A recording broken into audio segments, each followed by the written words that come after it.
Good afternoon, members. I call Committee of the Whole on Bill 25, Housing and Municipal Affairs Statutes Amendment Act 2025 to order. We're on Clause 26, recognizing the member for Surrey Serpentine River. Thank you, Mr. Chair. And I wonder if I can get the minister to clarify for us the significance of Clause 26.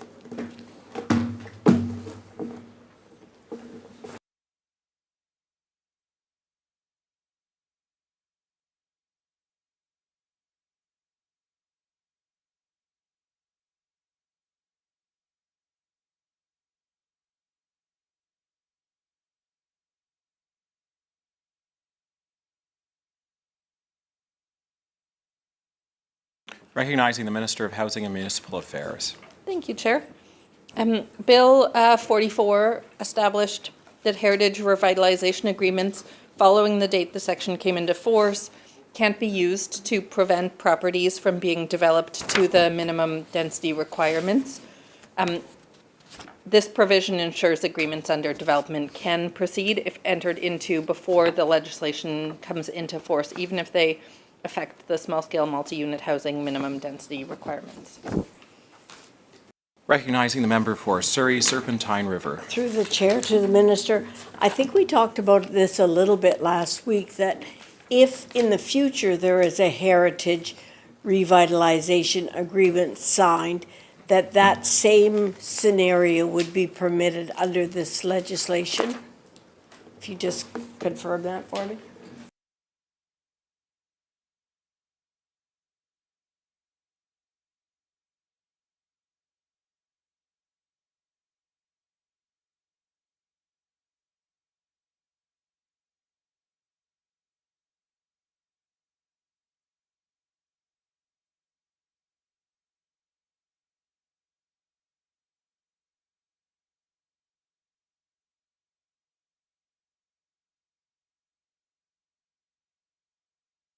Recognizing the Minister of Housing and Municipal Affairs.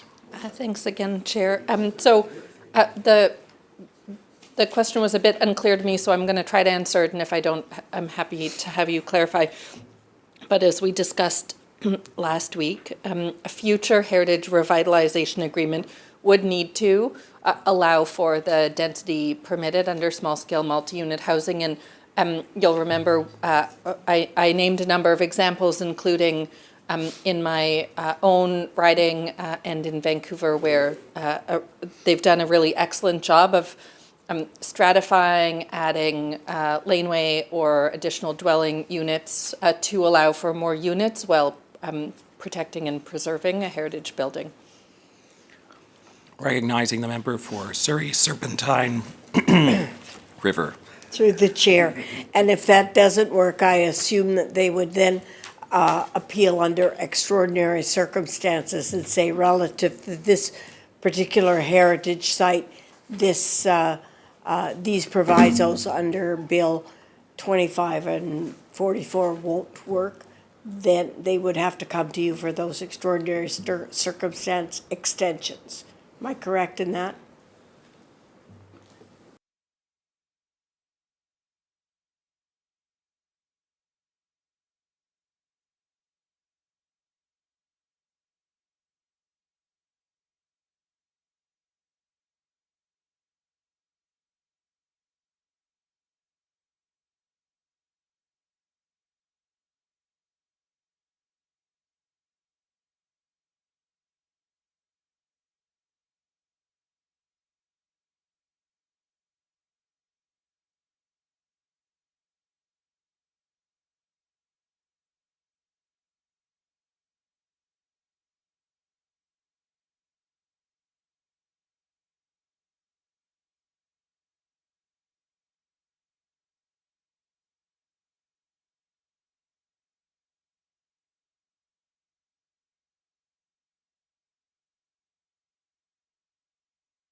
Recognizing the Minister of Housing and Municipal Affairs. Thank you. And as we again spoke to last week, yes, if there were other natural hazard circumstances, they could apply for an exemption for that reason. On clause 26. So ordered. We're on clause 27. Shall clause 27 recognizing the member for Surrey Serpentine River? Thank you. I wonder if the minister could let me know how many municipalities are covered by these former extensions.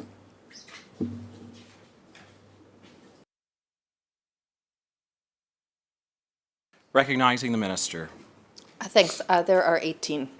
We're on clause 27. Shall clause 20 recognizing the member for Surrey Serpentine River? So, of those 18, and if the extension period extends beyond June 30, 2026, how long do they have until they must comply with the new zoning bylaws?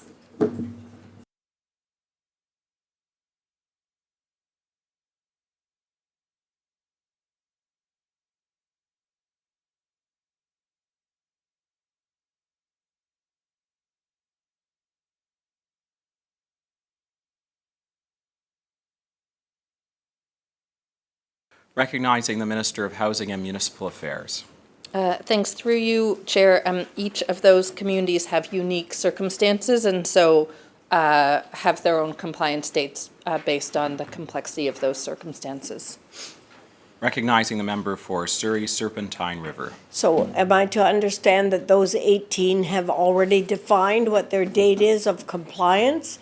And if so, could you share with me that data at some point? Or am I to understand that come June 30, 2026, they may come to you and say, I have a particular circumstance, and then we would get a defined date?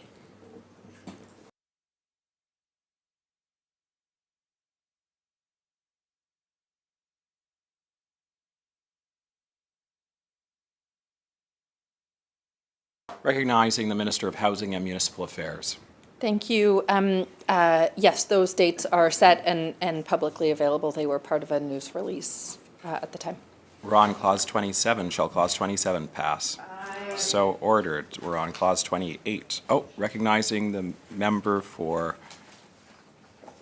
Langley Walnut Grove. You betcha. All right, thank you. Thank you for allowing me some time here to speak to Bill 25. I wanted to go over something that kind of was brought to my attention last week, actually. And it ties in quite well in regards to Clause 28, which talks about, sorry, I'll read it more specifically. The transition and the effect of local community plan. Métis Nation BC, their Columbia Valley Métis Association, has recently had an application in for housing. And this, Clause 28 is written for the compliance of Section 481.3, which are zoning bylaws and small-scale multi-unit housing. Now, if I read Section 788, which is referred to in Clause 28, Section 478.2, which is the effective local community plan, does not apply before the prescribed date. And then in regards to Section 481.3, which is small-scale housing. Now, this particular scenario is not small-scale housing, but I'll loop back to that shortly. It has more to do with, purpose-built housing in smaller communities, and more specifically, culturally sensitive housing. And if I just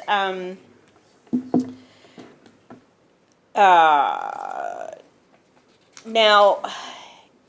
In the District of Invermere, I actually have their OCP printed out, which is this really fabulous document, might I add. They did a really good job. The specific of the Columbia Valley site, it was zoned to CDZ 6 for the purpose to build a member-focused community. The community that they originally wanted to build for their members the Métis in that region, was originally intended for around 36 units. Also with a cultural centered, a cultural center on the site as well. But to even apply for BC Housing, they were encouraged to increase the door count to 41. Now, some of the challenges is that now, after a reiteration of redesign, after community input, it went from 4 stories to 3 stories. With the removal of the community center or the cultural center that was to be a part of the Métis community there. It's now increased to 51 doors, which is beyond what they wanted, with a significant increase and number of studio apartments. Now, again, this was purpose-built. This land was rezoned for this type of housing based on the OCP of Invermere. And so the challenge that they've got is that a significant portion of this has been mandated to be studio apartments. And, but this was supposed to be purpose-built for the Métis members, families, and studio apartments, even though the solution has been told to them to just put kind of those adjoining hotel doors between units so that somebody could have 2 units side by side. It's just not really what their intention was. It seems like it's moved to more of door count instead of actual really appropriate housings for these members. So, as Clause 28 is written and has more to do with small-scale multifamily housing. So let's just take that same scenario and downsize it. And let's just say that the Columbia Valley wanted to build a culturally sensitive housing unit for a family in need, with maybe some funding attached to it. Are they now bound by the density that they neither want nor is appropriate for the application? The local government is in transition of changing zoning bylaws. So just take this scenario and put it into any community that hasn't fully adopted all of the zoning changes required for the densification of, I think it's Bill 44. So the local government is in transition of changing zoning bylaws by the prescribed date for SSMUs. Say if the CVMA wishes to proceed with a single-family unit, will this clause force a redesign to create more units than they want?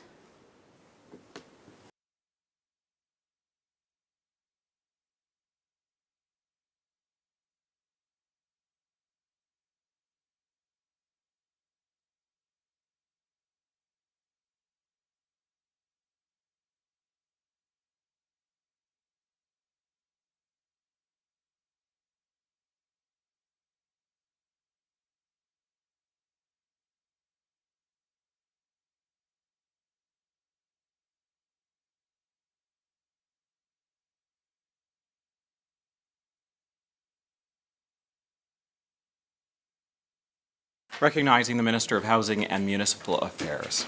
Thanks, Chair. The example in question, as the member opposite stated, it isn't relevant to the clause. The clause is specific to the transitional provision around small-scale multi-unit housing and is focused on ensuring that local governments have the time to harmonize their official community plans with zoning bylaws. I am happy to follow up on the specific project mentioned in the Columbia Valley if that's of interest at a different time.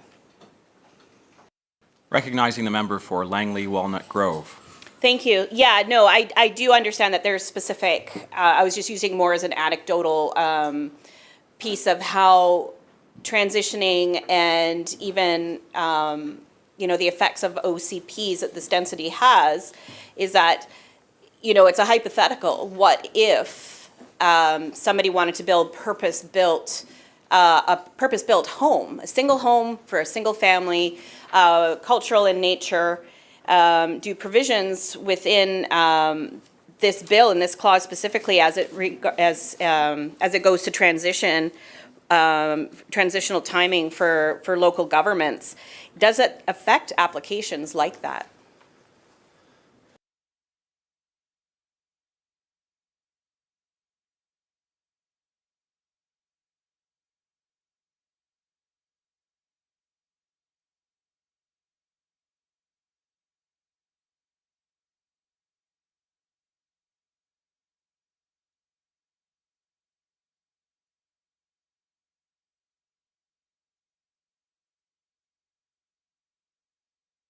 Recognizing the Minister of Housing and Municipal Affairs.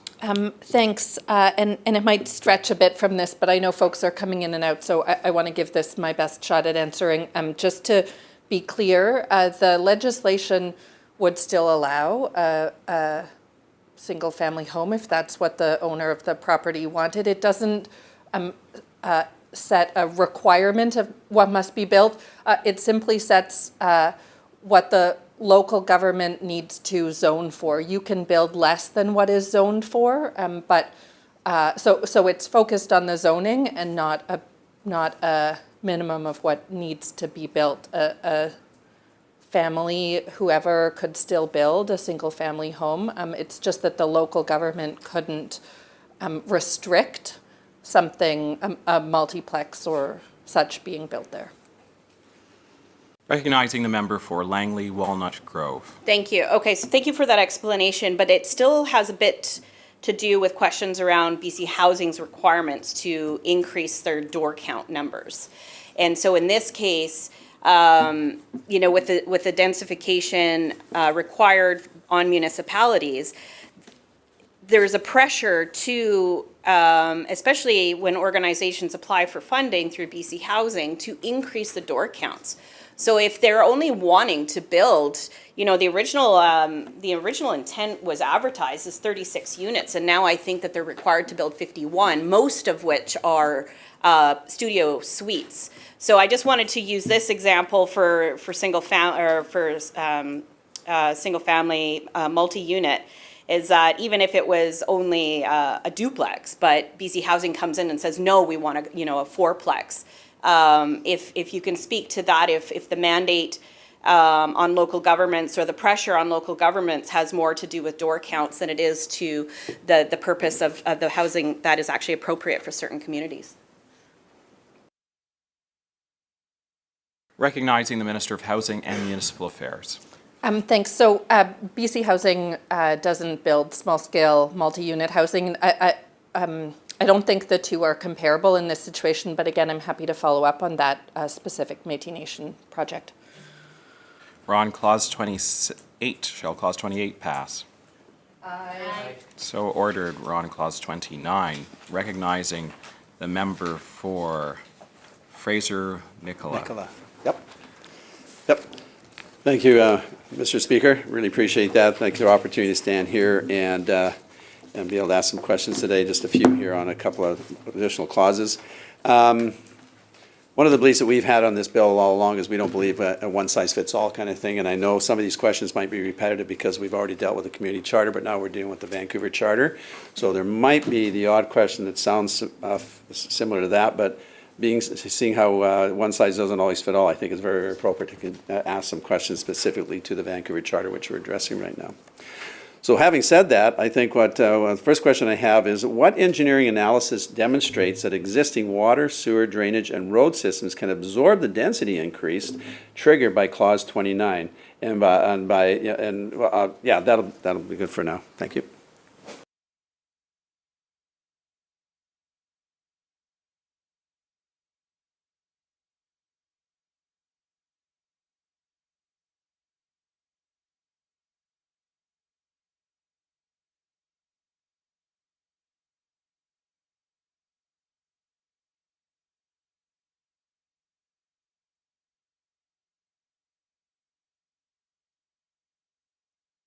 Recognizing the Minister of Housing and Municipal Affairs. Thanks, Chair. Maybe I'm missing something, and if so, I invite the member to reframe the question. Clause 29 is simply an adding an interpretive rule for the purposes of the transitional provisions related to the Vancouver Charter. Recognizing the member for Fraser-Nicola. Thank you, Mr. Speaker. Okay, let me see if I can just ask another question then in kind of conjunction with that. So what safeguards in Clause 20 ensures that municipalities can delay or phase development when infrastructure data shows systems are already at or near critical capacity? Once again, these coming in to change the way the system's done so we can increase the capacity and the density on these lots. So how are we putting some safeguards in to make sure that we don't overstretch the bounds of some of the zoning and that within these communities?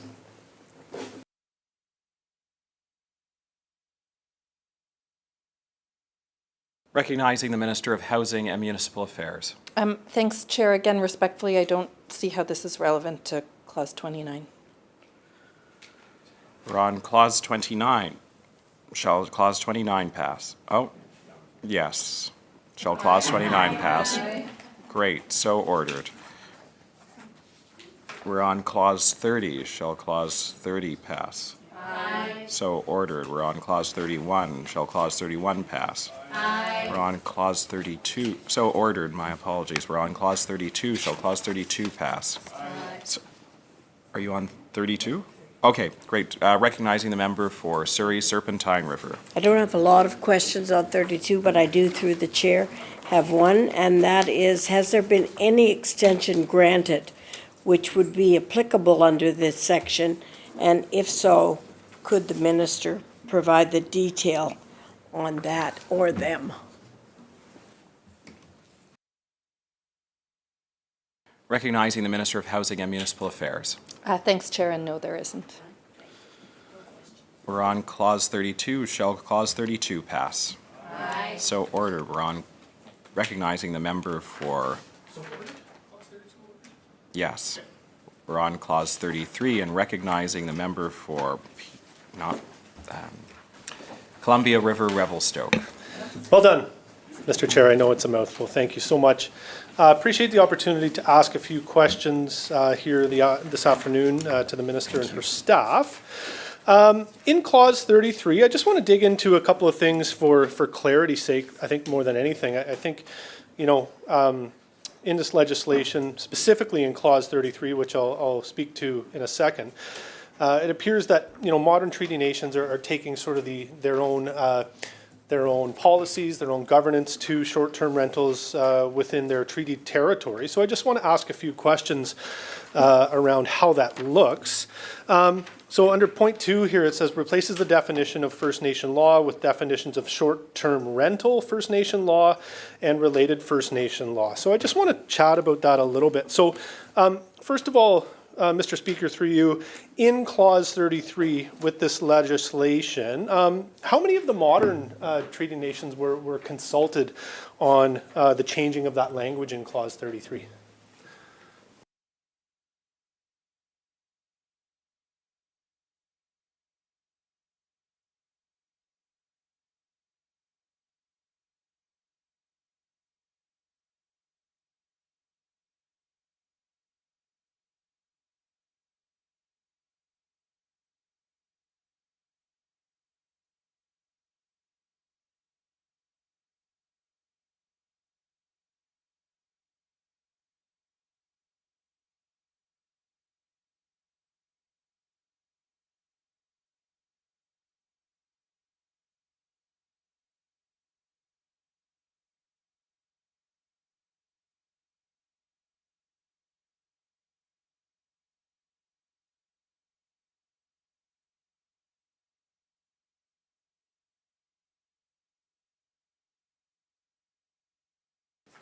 Recognizing the Minister of Housing and Municipal Affairs. Thanks, Chair. All modern treaty nations were notified, and we specifically met for further discussion with the Tsawwassen First Nation and Yaqulit First Nation. Recognizing the member for Columbia River Revelstoke. Thank you, Mr. Chair. And I understand that it's probably most applicable to those nations, considering, I think some of the modern treaty nations may not, I don't want to speak on their behalf, may not have, a robust market for for short-term rental capacity at this time, anyhow. So as I understand it, Mr. Chair, through you, is that these, when we're looking at clause 33 and the change of this language for short-term rental First Nation law, this is kind of drafted through what's called a coordination agreement. Could the minister just maybe break down what those coordination agreements look like, how they're drafted, and what some of the outcomes of those would be related specifically to the short-term rental First Nation law language? Thank you.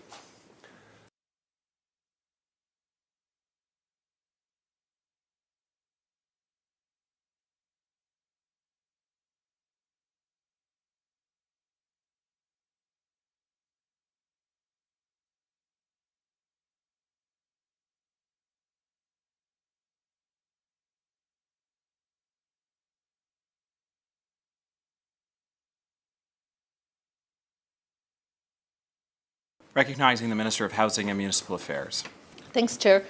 So a coordination agreement is a legal instrument that enables the implementation of select services or regulations from federal or provincial governments on First Nations lands, respecting First Nations' right to self-governance. Coordination agreements are a common approach used by the Ministry of Children and Family Development and are also included in Emergency and Disaster Management Act. Recognizing the member for Kelowna Mission. Thank you very much, Mr. Chair. Could the minister elaborate on who else was consulted?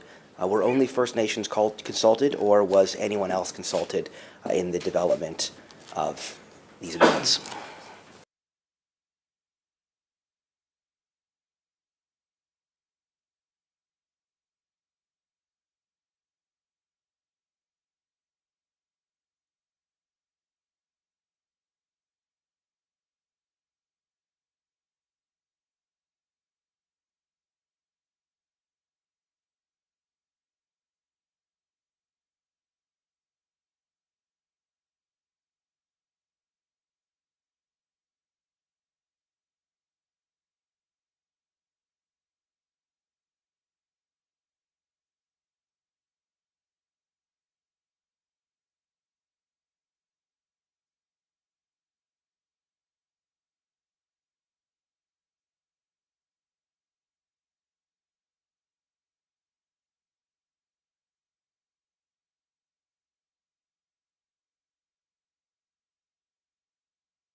Recognizing the Minister of Housing and Municipal Affairs. Thanks. So I'm not sure if the member is speaking directly to Clause 33 or the legislation more broadly, but on Clause 33, specific to the coordination agreements with First Nations, as I said earlier, staff engaged with specifically with Tsawwassen First Nation, Yakulit Government, Métis Nation BC, the Office of the Information and Privacy Commissioner, and notified all modern treaty nations. Recognizing the member for Kelowna Mission. Thank you very much. Appreciate the answer. What I am looking to understand is any broader consultation that was undertaken. Specifically, this is the only tool through which government is reopening the Short-Term Rental Accommodation Act. And there are a number of different issues and dynamics that have been commented on fairly extensively in public by municipalities and others around the Short-Term Rental Accommodation Act. So what I'm trying to understand is whether there was any broader consultation undertaken, or whether the only consultation and the only action undertaken was specifically to address those changes for First Nations.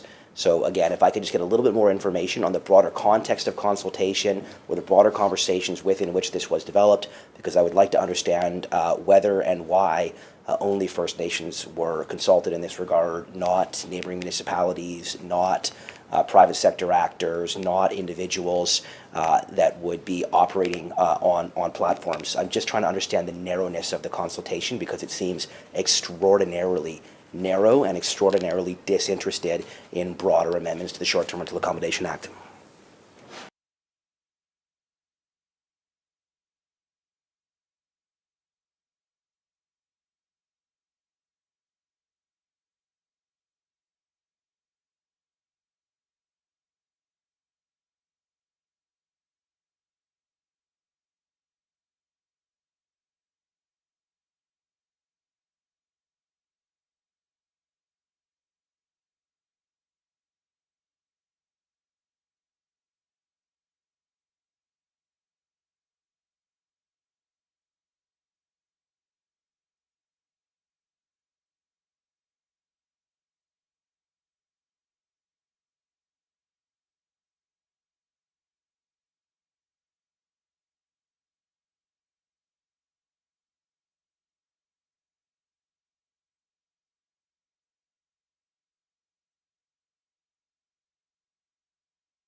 Recognizing the Minister of Housing and Municipal Affairs. Thanks, Chair.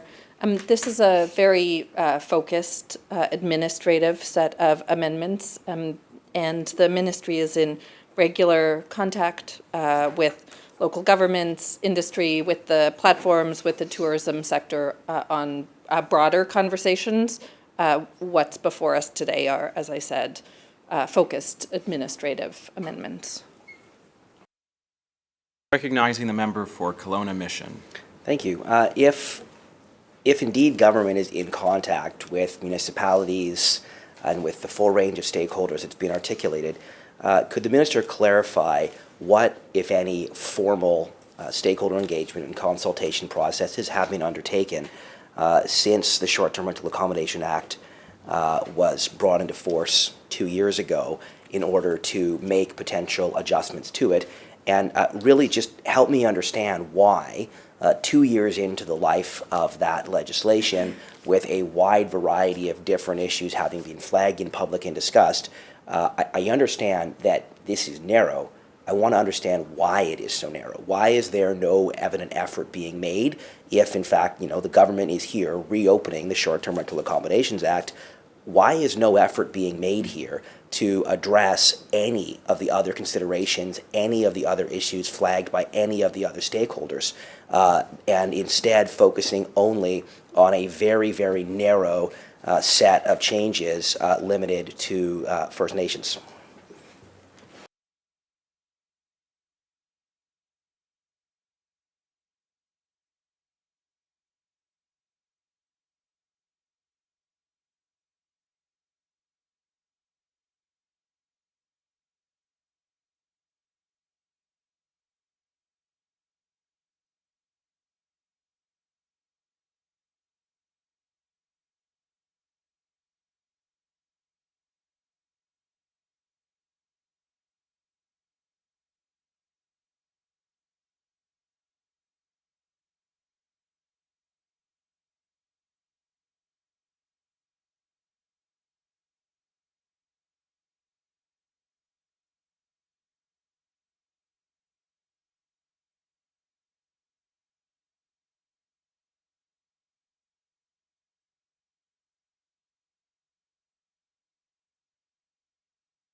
Recognizing the Minister of Housing and Municipal Affairs. Thanks, Chair. So again, as I said, we are in regular contact with stakeholders around these issues. This has been a phased implementation of the legislation, and we've seen significant positive impacts because of this legislation. And through that regular contact, there were a few clear administrative areas of improvement that were identified and are amendments that are being proposed in this legislation. The one piece specific to making sections of the Act available to modern treaty nations through a coordination agreement, as well as 3 amendments to improve clarity of administrative process and interpretation, the amended definition of principal residence, a revised process of review for reviews of registration and administrative penalty decisions, and improved information sharing authorities to ensure consistent interpretation of existing provisions. Those were each identified, and that's the reason they're before us today. Recognizing the member for Kelowna Mission. Thank you, Mr. Chair. In light of the regular contact with stakeholders, including but not limited to municipalities, it sounds as if some areas were chosen to prioritize. What I'd like to understand is what other priorities were flagged by stakeholders? What other changes were flagged by stakeholders? Why were some of those changes not included? And on what basis was the decision made to include only those changes that form part of this legislation?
Recognizing the Minister of Housing and Municipal Affairs. Thanks, Chair. So of course, the ministry receives a wide range of feedback, everything from clarifying definitions within the Act to people not wanting the Act to exist at all.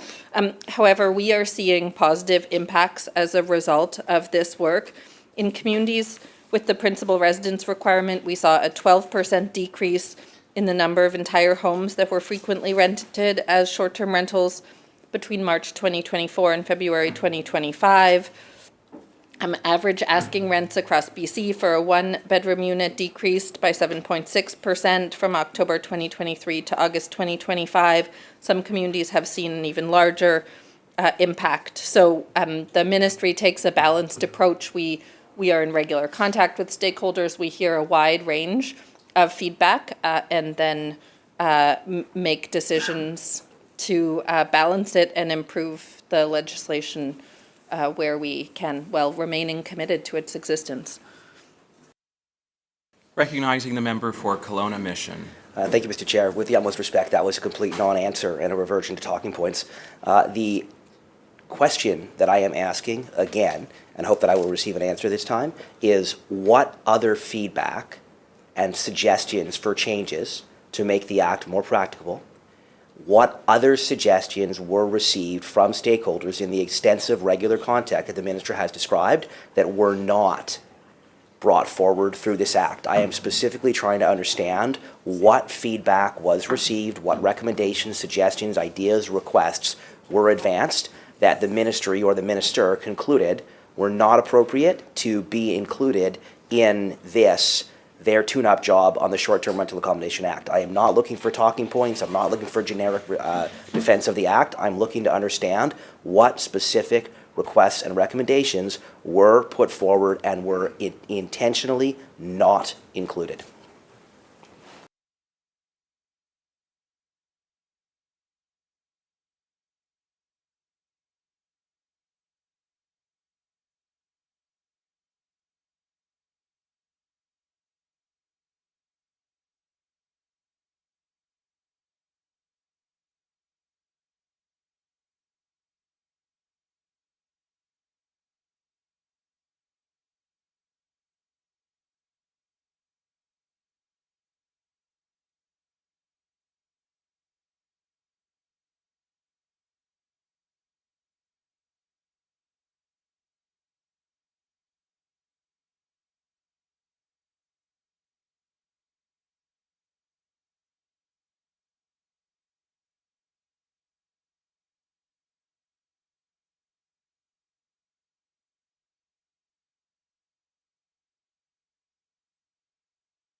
Recognizing the Minister of Housing and Municipal Affairs.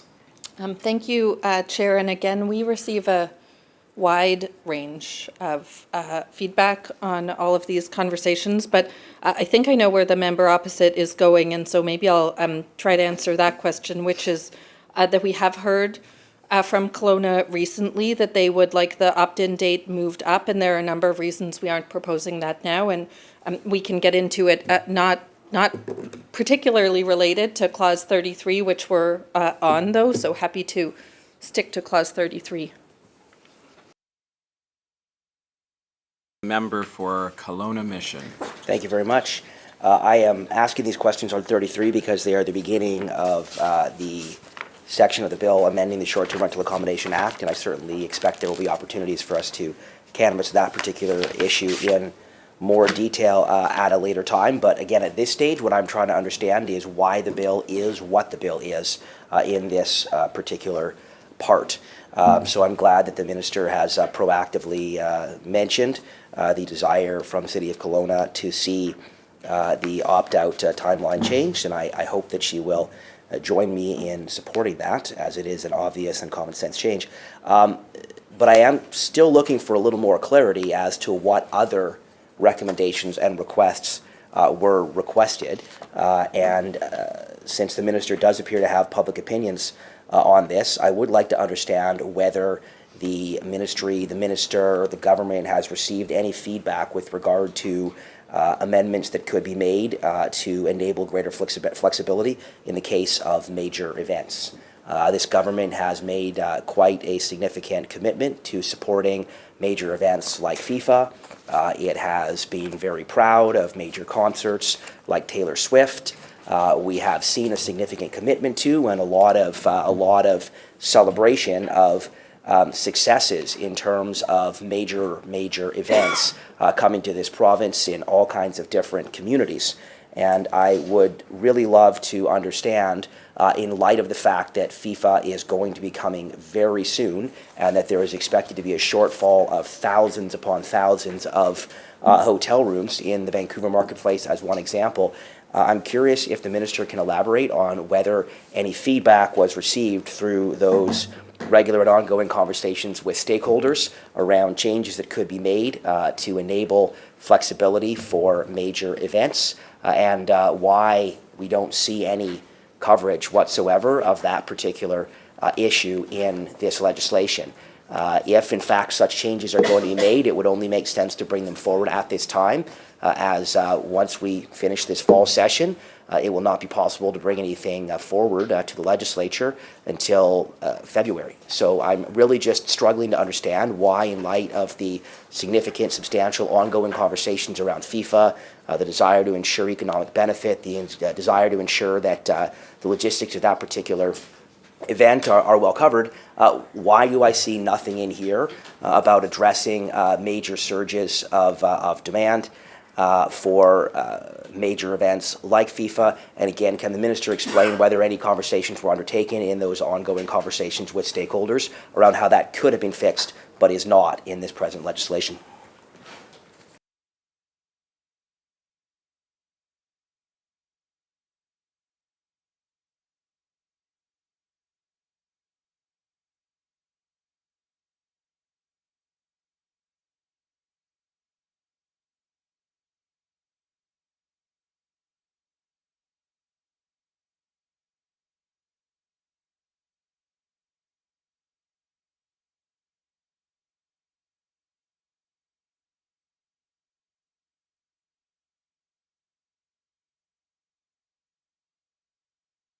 Recognizing the Minister of Housing and Municipal Affairs. Thanks, Chair. So I assume the member's referring to specific requests for legislative changes that Airbnb has requested. Those are in the public realm. What I can say is that the ministry, of course, hears those. We take a balanced approach in hearing those and in recognizing the very real benefits of the current legislation and a commitment to the protection of long-term tenants. The changes that we've made through this act are providing business certainty to hotels and other operators, which is leading to important new investments in hotel supply in Metro Vancouver and other regions, with many new rooms already open or expected to open by 2026. Under these short-term rental regulations, people who don't need to be in town for big events or who want to rent out a spare bedroom continue to be able to do so through short-term rental platforms such as Airbnb or VRBO. This has not changed, but what we won't do is allow loopholes that would see people evicted from their homes to allow landlords to make a greater profit in renting out those same units short-term for major events in a reason. We won't displace people who work and deliver services that support these events, these major events and activities. And we're confident that there will be places to stay for those who come to the province for major events, including FIFA. Recognizing the member for Kelowna Mission. Thank you very much. And I'm struggling to understand what loopholes the minister believes are being proposed. Are there stakeholders who have proposed what the minister would deem to be a loophole? I'm just trying to understand whether that's anything other than political rhetoric. What specific feedback from stakeholders has been received that the minister deems to be a loophole that would encourage bad faith evictions? I really want to understand that, because the minister has made that comment publicly and seems to believe that there are loopholes on the table that would, quote, encourage bad faith evictions. Just really looking to understand what stakeholders the minister would characterize as having proposed loopholes that would encourage bad faith evictions.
Recognizing the Minister of Housing and Municipal Affairs.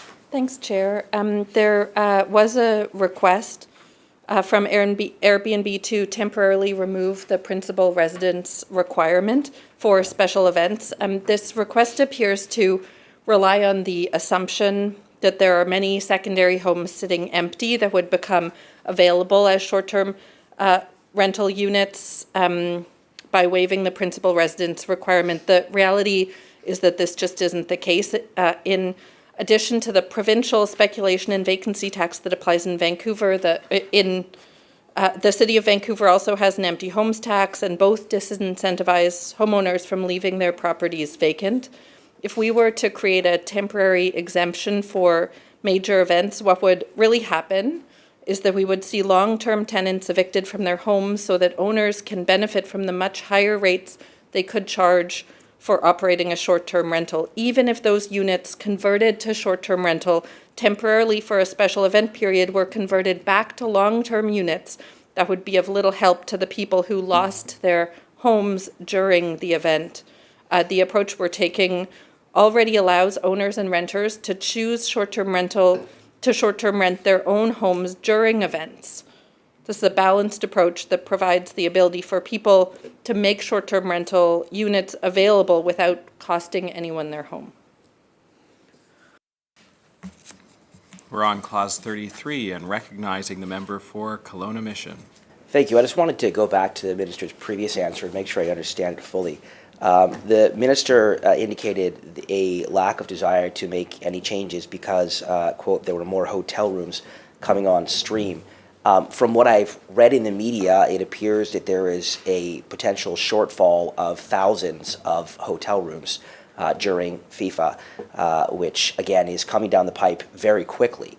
Could the minister, having indicated that there is no problem to be addressed here through amendments to the Short-Term Rental Accommodation Act, could the minister just help me understand those numbers? Because I'm hearing shortfalls in the thousands of hotel rooms. So could the minister just itemize all those hotel rooms that are going to be coming on stream before FIFA?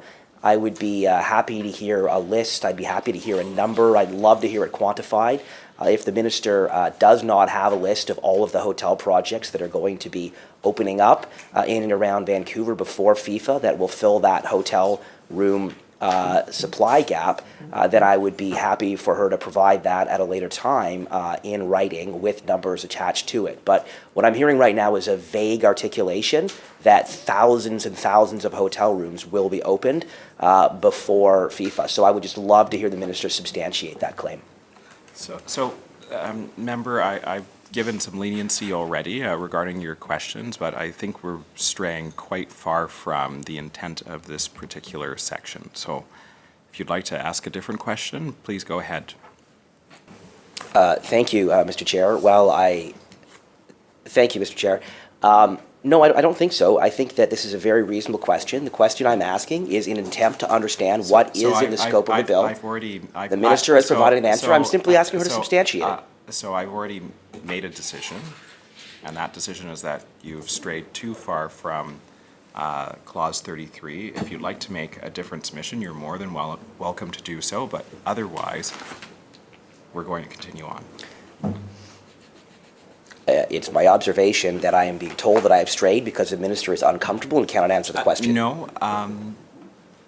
As the Deputy Chair Committee of the Whole, I'm sitting here looking at what the clause states, and I've made that determination solely.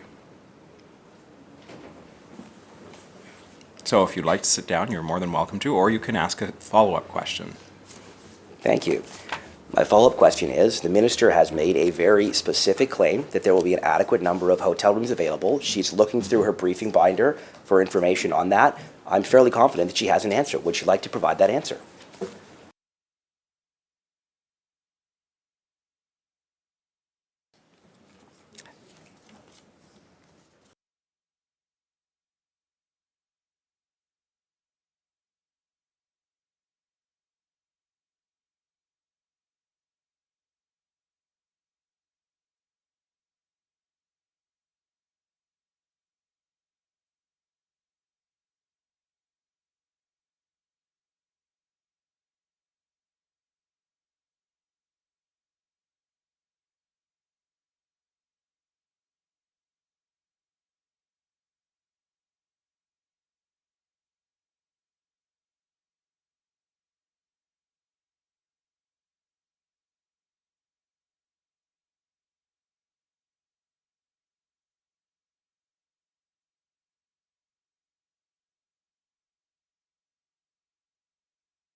Recognizing the Minister of Housing and Municipal Affairs. Thank you, Chair, and I appreciate the Chair's redirection to focus on Clause 33.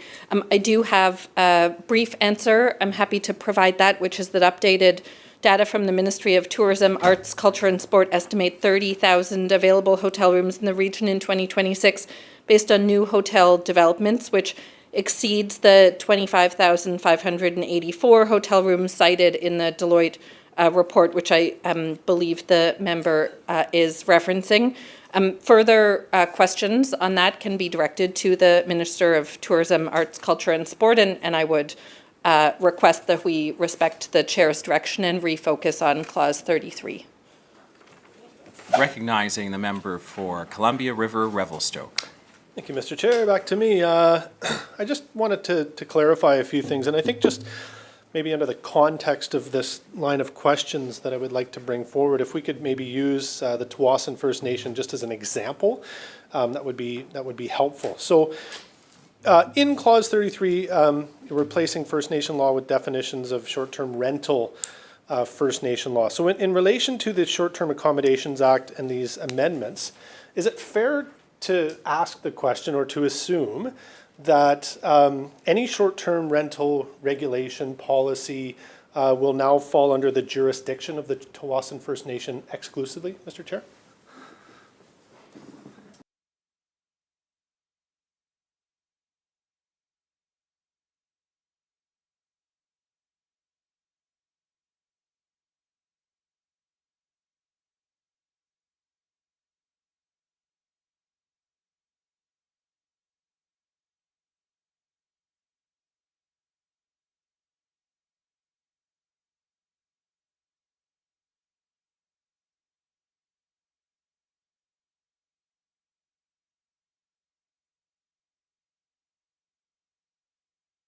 Recognizing the Minister of Housing and Municipal Affairs.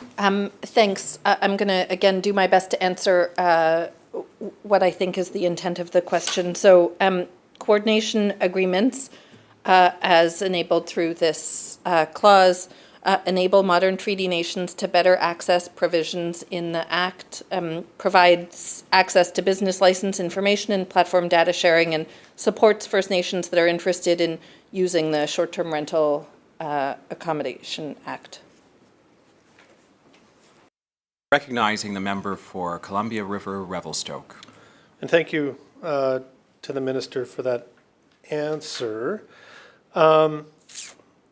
In Clause 33, maybe just for the record, could the Minister help us understand what could fall under the guise of short-term rental First Nation law or related First Nation law, just to get some clarity?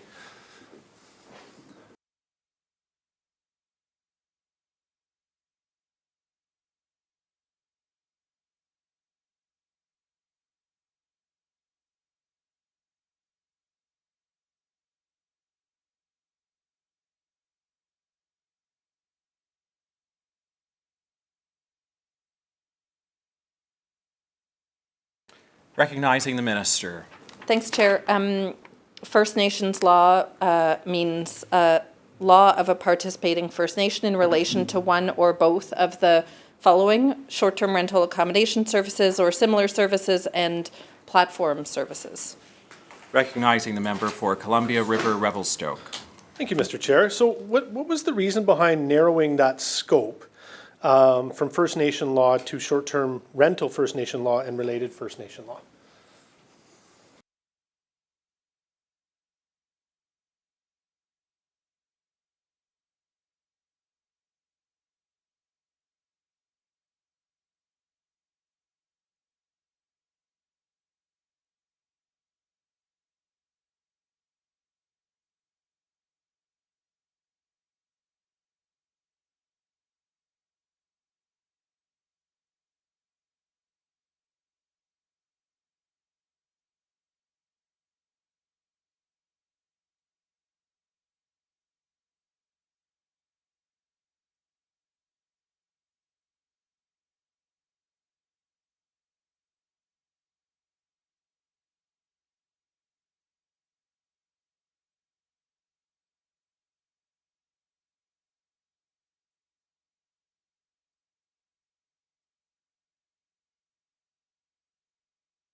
Recognizing the Minister of Housing and Municipal Affairs. Thank you, Chair. So this is mirroring the approach that we have taken with local government bylaws, which is that it captures broader laws that a participating First Nation may use to regulate short-term rentals in alignment with the provisions available to local governments, for instance, a First Nations general business licensing law.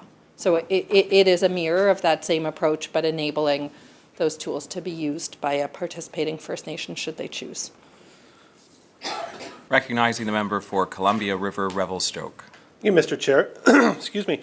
And I think when we're, again, using the context or the example of the Tsawwassen First Nation just for a moment, because there are, a majority of the residents living within that treaty land are not members of the Tsawwassen First Nation, but there is kind of, as the minister said, broader laws here under short-term rental First Nation law. So who will be communicating to residents there that want to operate a short-term rental that they may have broader regulation and policy around short-term rentals that is not necessarily in alignment with the provincial short-term rental accommodation act, but is in a broader scope under short-term rental First Nation law, specifically what would be in this case the Tsawwassen First Nation. So how's that going to be communicated to the public as to potentially being under the guise of some of these broader laws?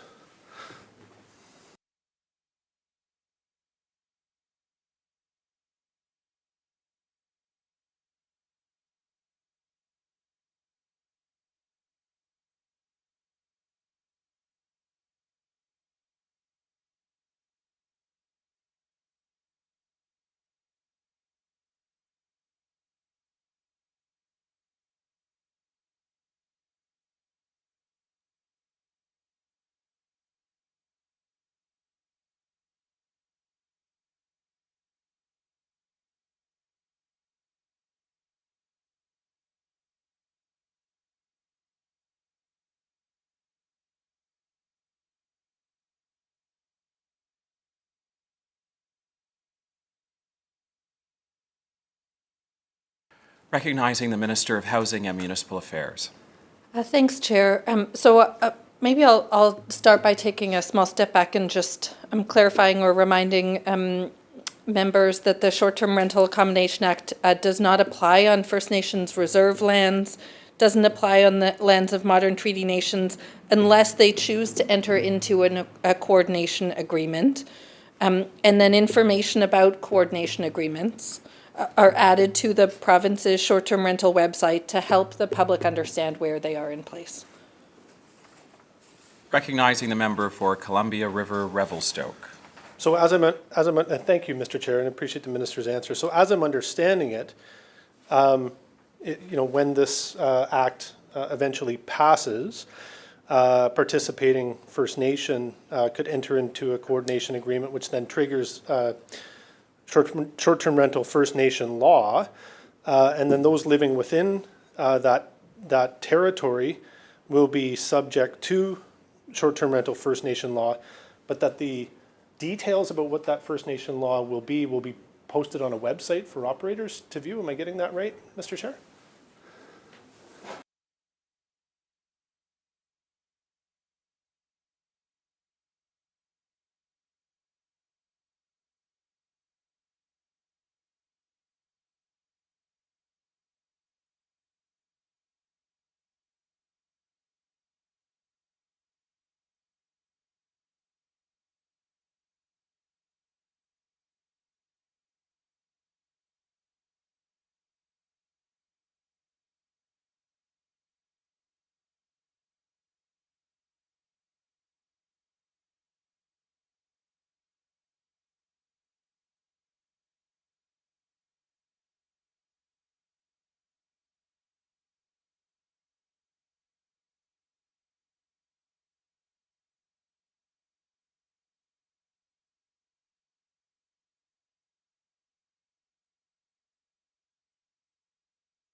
Recognizing the Minister of Housing and Municipal Affairs. Thanks. So treaty nations have their own lawmaking powers. We're talking specifically about modern treaty nations. They can currently set their own short-term rental policies, and the opportunity and proposal here is coordination to ensure clarity and consistency. But to the point about how that information would be found, residents who live on treaty lands know that they live on treaty lands, and they would look to the nation for clarification around those rules. That is part of regular practice. Recognizing the member for Columbia River Revelstoke. So thank you, Mr. Chair, and I'm not trying to get a gotcha moment here on the minister. I can assure her that. But roughly speaking, how many people live in Tawasin Treaty Territory?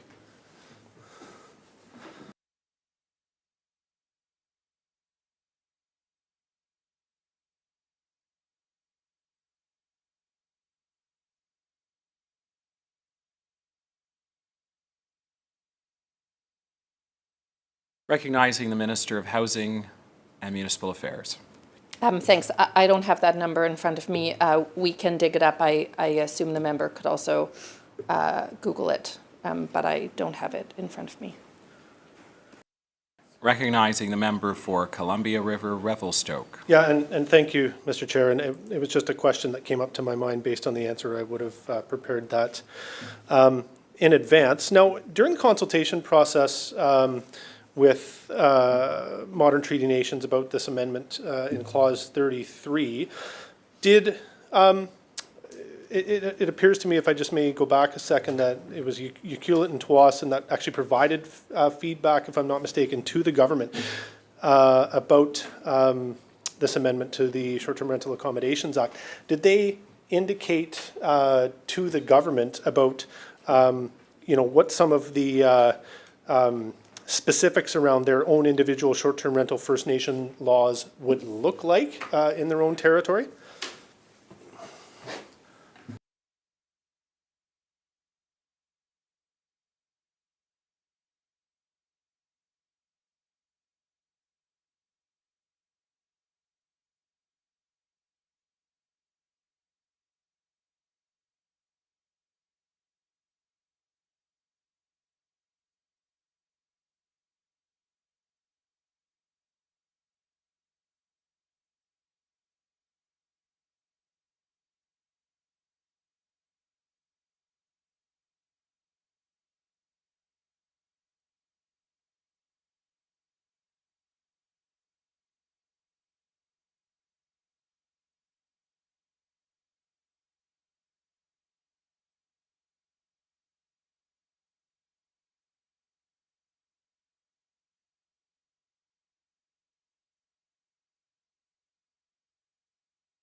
Minister, Oh, thank you and welcome, my Chair. voice changed. Yes, you look different, but we're glad to have you here. Okay, I know this can get a bit complex, so again, let me do my best to outline it for the member. So, modern treaty nations have laws on business licensing and land use that they can use to regulate the impact of short-term rentals on their treaty lands. Some modern treaty nations face similar challenges as local governments when enforcing their short-term rental regulations. And so modern treaty nations can enter into a coordination agreement to access provisions in the Act that can help them to enforce their own laws that regulate short-term rental accommodations. Those coordination agreements were part of the original legislation. And in fact, Tsawwassen First Nation already has a coordination agreement. In the process of negotiating that first coordination agreement with Tsawwassen First Nation helped uncover provisions of the legislation that could be better drafted to support those types of coordination agreements. Through further engagement with Tsawwassen First Nation, it was determined that legislative amendments were necessary to achieve the full intent of that act, and so those are what's before us. Member, Thank you, Madam Chair. Thank you to the Minister for that. I'm wondering, is it a scenario when this Act eventually does pass that short-term rental legislation and the subsequent regulation will be different entirely for somebody living on one side of the street outside of Tsawwassen Treaty Territory, for example, than somebody living on the other side of the street, which is within the Tsawwassen Territory? Is that what I'm hearing?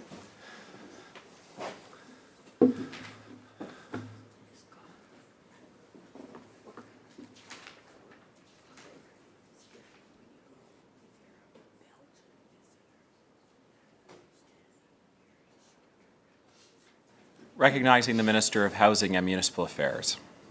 Thank you. Welcome back. It is the case right now, as treaty nations have lawmaking ability, that laws may be different on treaty lands as opposed to off treaty lands, and this Act doesn't change that. Recognizing the member for Columbia River Revelstoke. Thank you, Mr. Chair. Good to see you back. No, and I understand that the laws can be different in a treaty nation, but specifically when we're looking at short-term rentals and First Nation law, are we creating kind of two separate systems that could potentially be and regulations and this legislation for neighbors, essentially, Mr. Chair?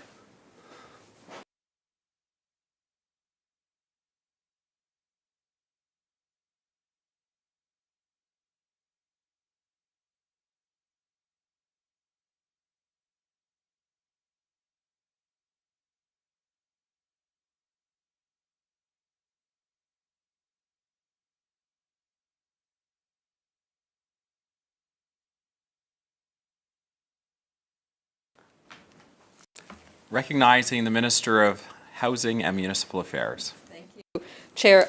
We're not creating that difference. It exists already. The amendments proposed in this package are intended to expand the aspects of the framework that can be accessed by modern treaty nations, so they can access them in the same way a local government can access them.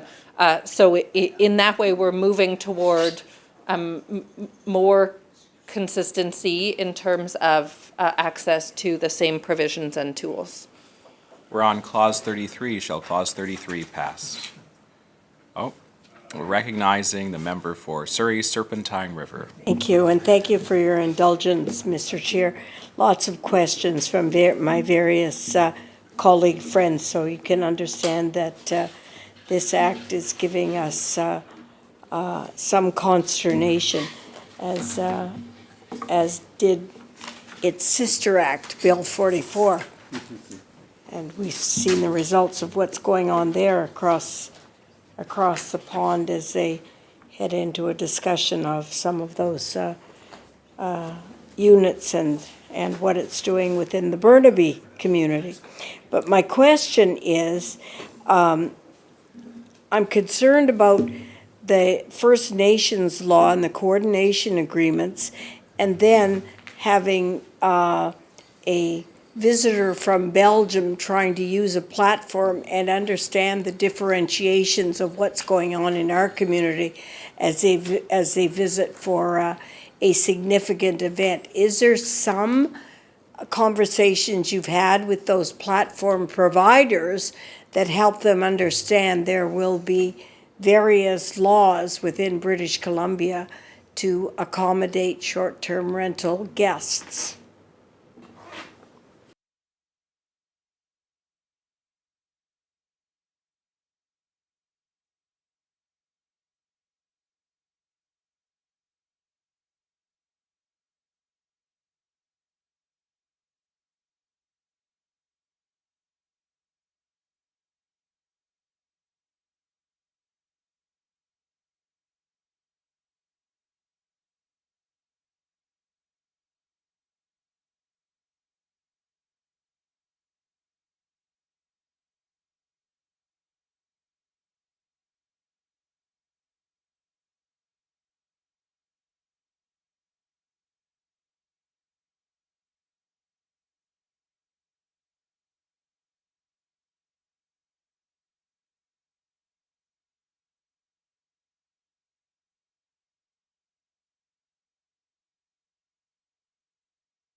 Recognizing the Minister of Housing and Municipal Affairs. Thanks. So again, the changes being made in this amendment are to ensure that modern treaty nations have access to the same tools as local governments do to address short-term rentals. From a platform perspective, whether it's a business license from a First Nation or from a local government doesn't make a difference to the platform. And for a visitor from outside the community or outside the country, it wouldn't make a difference to them. If the listing has a business license and is listed, that's what they're seeing. Recognizing the member for Surrey Serpentine River. So, under First Nations law, they did not have the ability to do short-term rentals as they wanted to under their own nation law to start with. We had to put it into a short-term rental accommodation law specifically here. Because what I'm hearing you say is that there's no difference when I go onto a platform to differentiate between me renting for short-term rental and First Nation renting. And if they could do it anyway, why is it so specifically included in Bill 25? Recognizing the Minister of Housing and Municipal Affairs. Thanks, Chair. So as I've said a number of times now, they already have. Modern treaty nations have their own lawmaking powers, and they have had the ability to regulate short-term rentals ahead of this. The amendments proposed in this package expand the aspects of the framework of the province's short-term rental accommodation framework that can be accessed by modern treaty nations so that they can access them in the same way that a local government can access them. And the specific amendments outlined here, again, came out of lessons learned when working with Tsawwassen First Nation on the type of coordination agreement that was outlined in the original legislation. For Surrey Serpentine River. Can the minister table a cost-benefit analysis that would show the expected shifts from short-term rentals to long-term rental by region and time frame?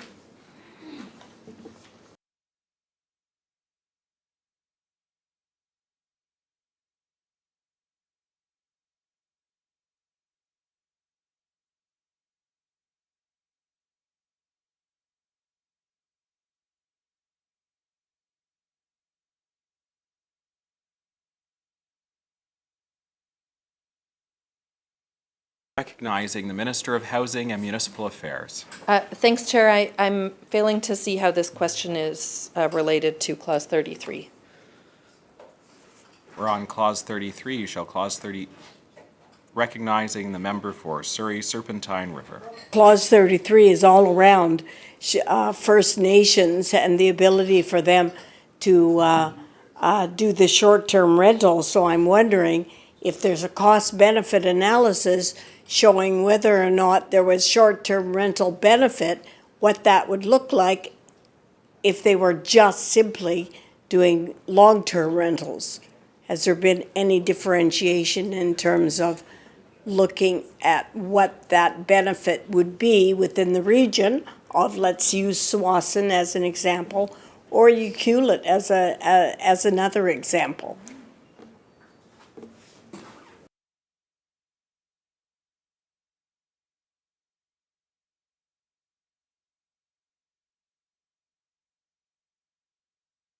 Recognizing the Minister of Housing and Municipal Affairs. Thank you, Chair.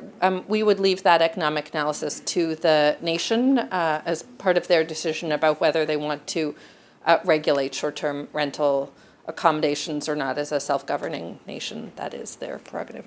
We are on Clause 33. Shall Clause 33 pass? Aye. So ordered. A division has been called.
excuse you, leader of the third party.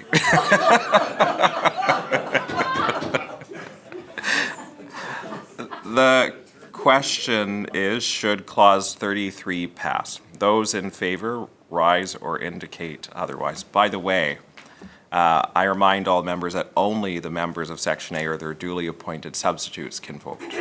So, okay, you may be seated. Those voting nay, please rise or otherwise indicate.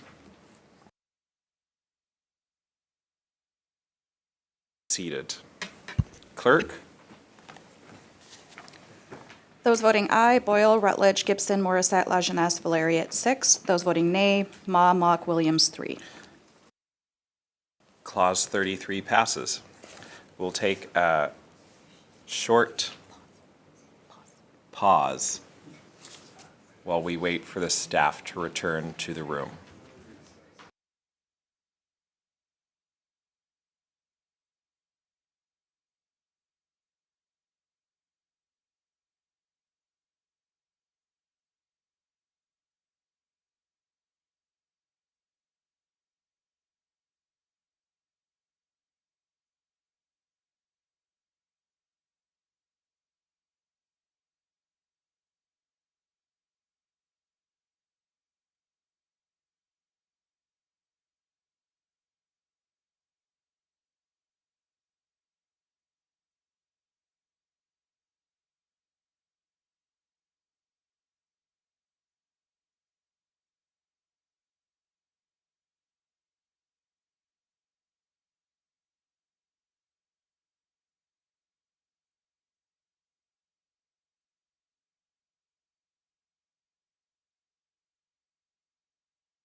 We're on clause 34. Shall clause 34 recognizing the member for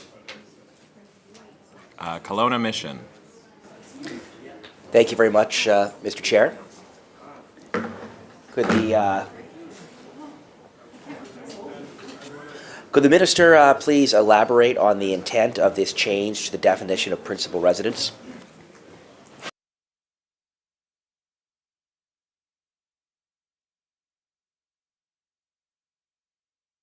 Recognizing the Minister of Housing and Municipal Affairs. Thank you, Chair.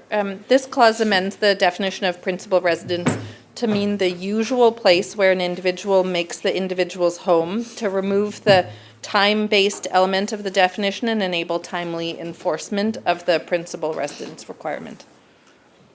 Recognizing the member for Kelowna Mission.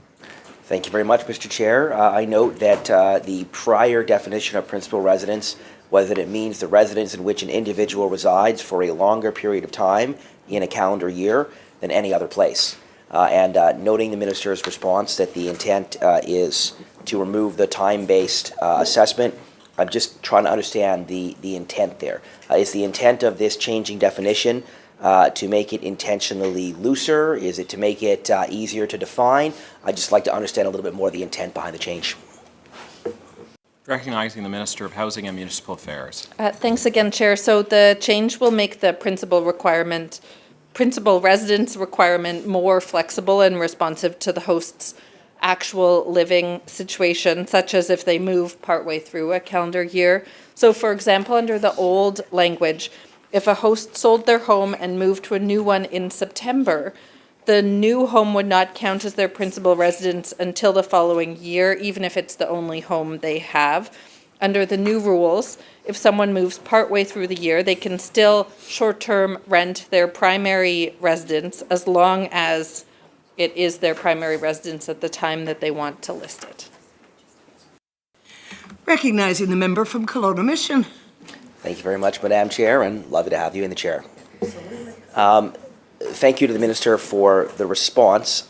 Could the Minister speak a little bit more about who was consulted, when, and how in regard to changing this definition?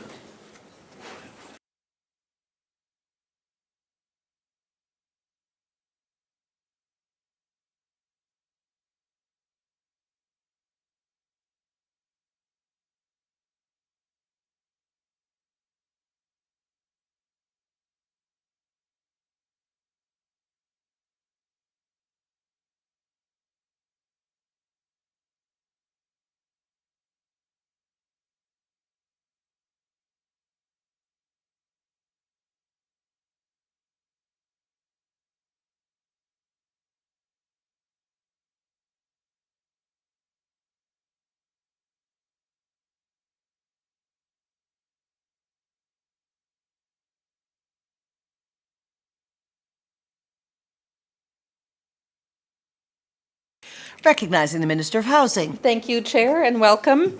This is an administrative change that was identified internally, and the proposed definition aligns with what's in place for the Landowner Transparency Act, the Homeowner Grant Act, the Property Transfer Act, and the Land Tax Deferment Act. Member. Thank you, Madam Chair. So to reconfirm, was anyone consulted in the development of this new definition?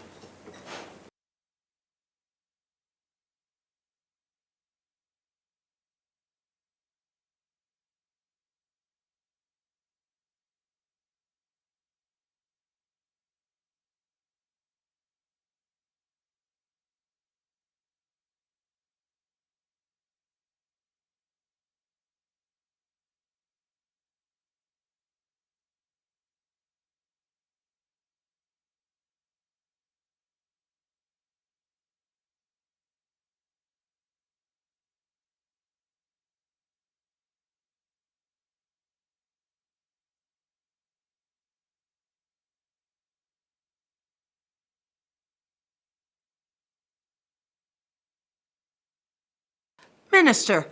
Thank you again, Chair. As this administrative change relates to interpretation, only internal and legal consultations were conducted on it.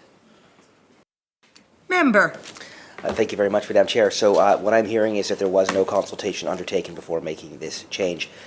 Could we get a little bit more detail on what specific issues were identified that led to this change?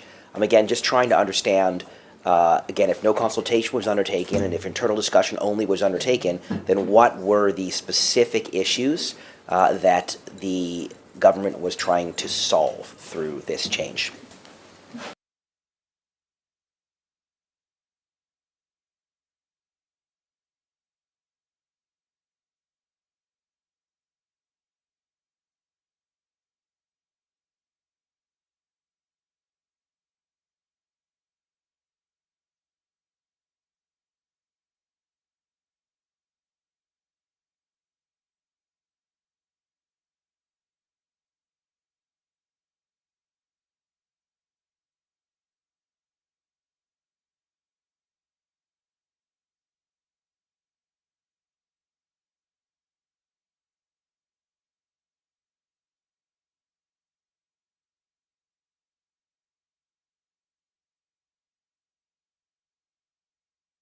Minister.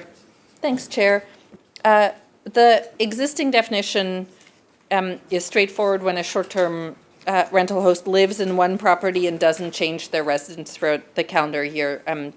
Then it is no problem. It becomes more challenging when a person's principal residence changes throughout the year, or if they own multiple properties that may appear to qualify as their principal residence at a different time throughout the year.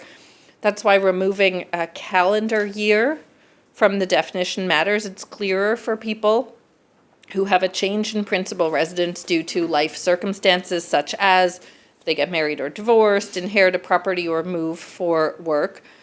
Consistency and clarity across laws will help people understand what we mean by principal residence, and the new approach better reflects lived realities.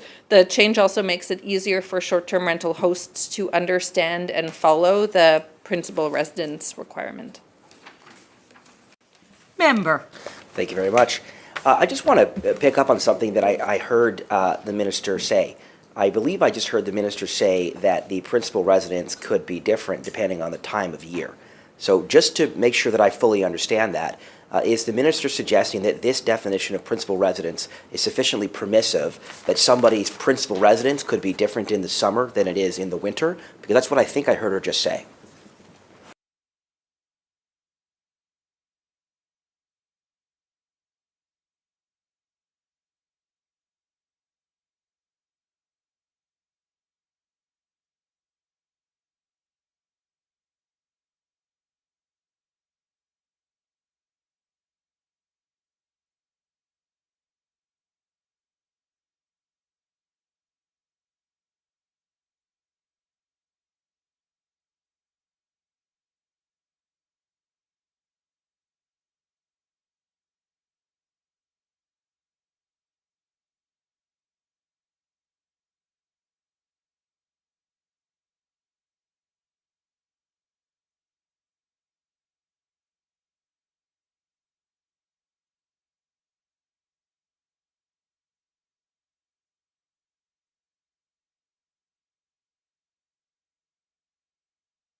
Minister.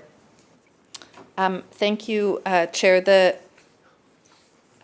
The definition intends to capture principal residence at the point in time that the property is offered as a short-term rental. It still has to qualify as your principal residence, but is intended to capture somebody moving mid-year. Member. Thank you. I'm not sure that's what I heard the first time around, so I'm really still looking for a little more clarity here.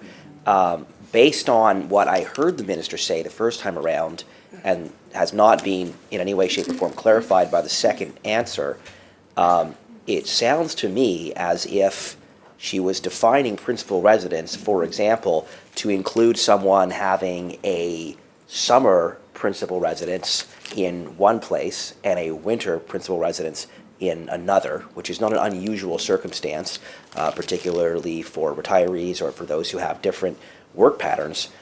It sounds as if she is describing this new definition of principal residence as meaning that someone could actually define multiple principal residences in a year and continue to do that on a cyclical basis year after year as they move from one principal residence in a given season to another principal residence in a different season of the year. Is that what the minister means? Is that what the definition means, or does it mean something different?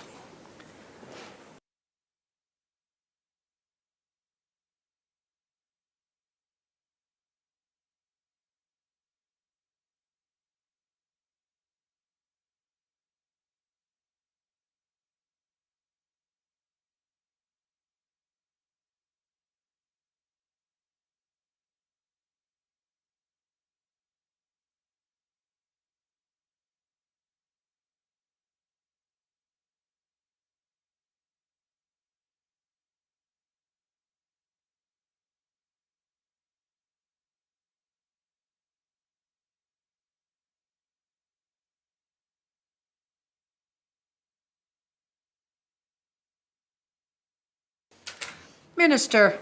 Thanks, Chair. It may be that we had a miscommunication on the first answer, so I appreciate the opportunity to clarify. An individual can only have one principal residence. They may move their principal residence during a year, but they can't alternate principal residences back and forth seasonally. Member. I'm still a little bit stumped here on this one because I don't think I've actually heard that clarified. So if an individual, for example, moves back and forth, the minister is stating, I think clearly, that an individual can only have one principal residence at once, and I don't dispute that characterization, but it sounds as though, based on the written and delivered answer provided by the minister in the first place, it sounds as though the minister was describing what could be called a loophole, which is that an individual could be moving back and forth between a principal residence for 6 months of a year, a different principal residence for the next 6 months of the year, returning to the prior principal residence for the 6 months of the following year. I'm just, again, trying to understand whether what the minister seemed to have described is in fact the case. So what's the deal there? Help me understand whether in fact under this new and somewhat unusual definition of principal residence, there is now the ability for an individual to move back and forth seasonally, for example, on the basis of their work or their retirement pattern or whatever other factor may be in place for them in their individual circumstances, and to define their principal residence on a moving basis, thus creating eligibility around short-term rental. Just trying to understand the meaning of the definition here.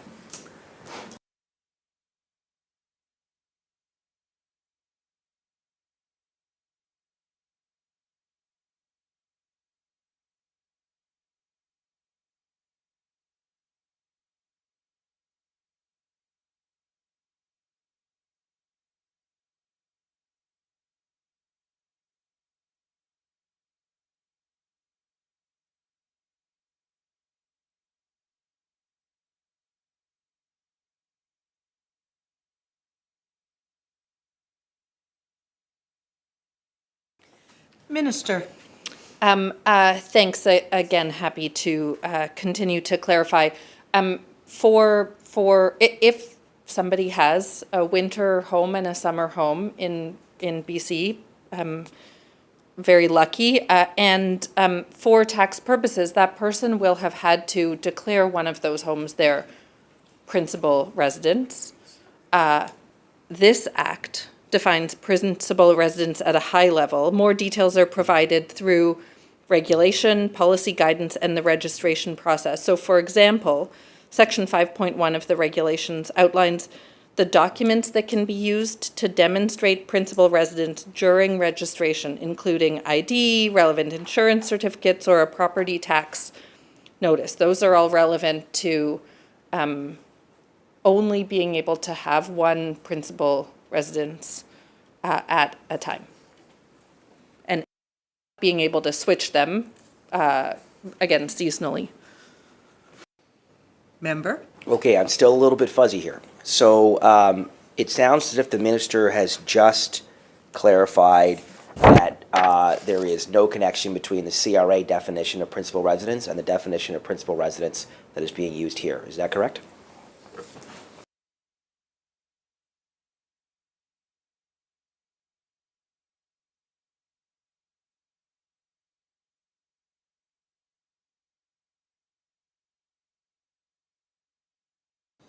Minister? Thanks, Chair. The CRA is a federal act, but the proposed definition aligns with what's in place for the Landowner Transparency Act, the Homeowner Grant Act, the Property Transfer Tax Act, and the Land Tax Deferment Act. Member? Thank you. Still on this definition, I'm wondering if the minister can speak to any other legislation where principal residence is defined as the usual place where an individual makes the individual's home. I haven't previously seen making the individual's home used as definitional language. Perhaps I've missed something somewhere, but this sort of seems like a very new definition. Perhaps to substantiate that, can the minister provide an example where a person's principal residence is both the usual place where an individual makes the individual's home, but is not the place that they reside the most? I'm trying to understand the intent of this changing language, because it seems to be becoming less standard, not more standard, and perhaps to be introducing the kind of loophole that the minister seems very hostile to.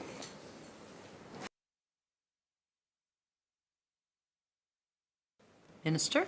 Thanks, Chair. For the third time now, the definition aligns with what's in place for the 4 acts that I have listed: the Landowner Transparency Act, the Homeowner Grant Act, the Property Transfer Tax Act, and the Land Tax Deferment Act.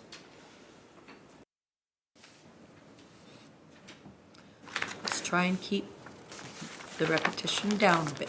I hear you, but let's try and think about that, please. Thank you. Thank you, Madam Chair. This is obviously a very consequential definition, so I do think it is relevant and important to get as much clarity as possible here, because the ways in which this is or is not defined obviously have significant legal meaning, and the intent behind those definitions obviously have significant legal meaning, as both lawyers but also everyday individuals try to understand what the intent is here. So help me understand. I'm hearing from the minister that this new definition around making the individual's home is consistent with other legislation. Why then was the previous definition inconsistent with other legislation?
Minister. Thanks, Chair. The original principal residence definition used in the Act was adapted from the principal residence definition used in the Speculation and Vacancy Tax Act, amending the definition from the residence in which an individual resides for a longer period of time in a calendar year than any other place to the proposed new definition, which is the usual place where an individual makes the individual's home, aligns with the intent to capture principal residence at the point in time the property is offered as a short-term rental. This consistency and clarity will help people understand what we mean by principal residence, and the new approach better reflects people's lived experience.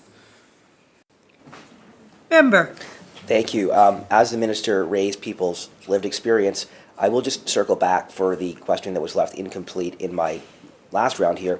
Can the minister please provide an example where a person's principal residence is both the usual place where an individual makes the individual's home, but is not the place in which an individual resides for a longer period of time in a calendar year than any other place? I'm just, again, if the intent is to reflect lived experience, if the intent is clarity, I'm sure it would be easy for the minister to provide an example of an instance where someone's principal residence is both the usual place where they make their home, but not the place where they reside the most. Minister. Thanks, Chair. Yes, again, as I have stated in previous answers, the example is if somebody moves in the middle of a calendar year. Member. Thank you. Was this change in definition also done to accommodate individuals that, for example, may be in a medical facility or other such institution, so that a property is still their principal residence, even if they have not been living in it for a large period of time? Again, I understand where the minister is coming from with regard to the moving example. I'm just trying to understand if there are other examples and how, if and how they have been contemplated. And certainly an individual, whether they be a senior or not, who still retains a principal residence but has been in a medical facility or other institution for a significant period of time, is that captured by this definition?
Minister. Thanks, Chair. That wasn't the rationale for this change. The rationale was, as I've said, consistency and clarity across laws to help people understand what we better mean by principal residence, and specific to the common example of moving one's primary residence mid-calendar year.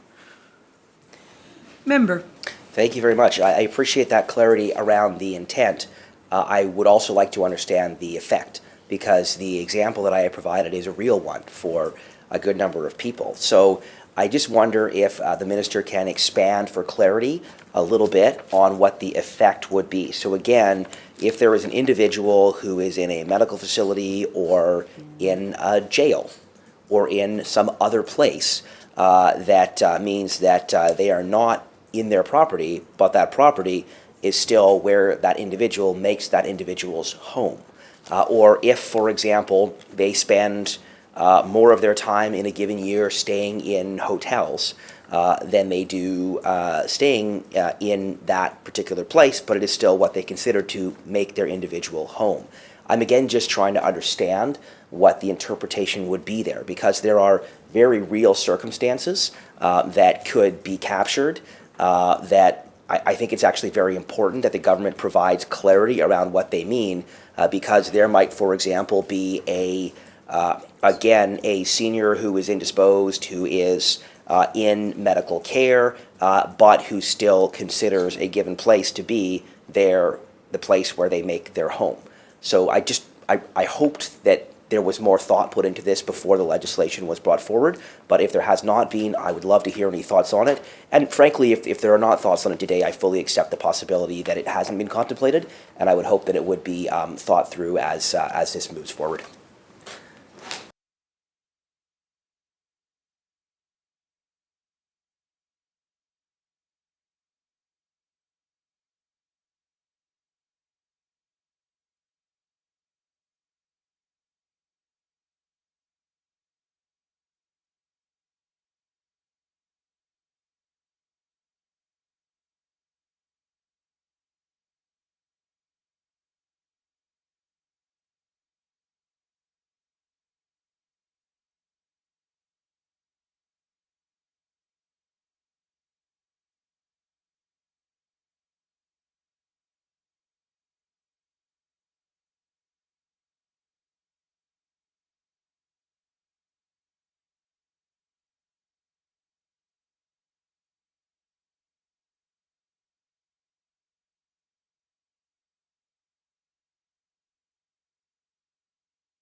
Minister.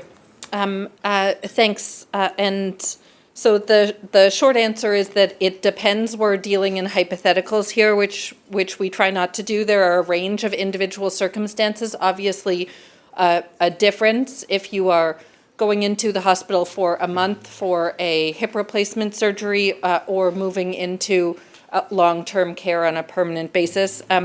The statutory decision maker, the registrar, would consider any unique circumstances when making a determination of principal residence. Member? Thank you very much. I would submit those are not hypotheticals. Those are people's lives and those are their circumstances.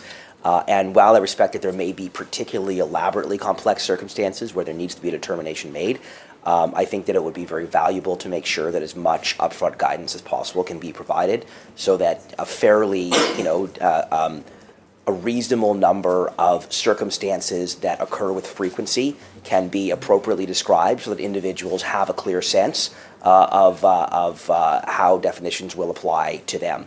Certainly, it makes sense if you've got a particularly complicated situation that you would need to make a phone call and get a definition, but it strikes me that there probably is some more work to do in terms of just making sure that some basic examples are provided so that people can have a clear understanding without having to chase through a government bureaucracy to get it.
Minister.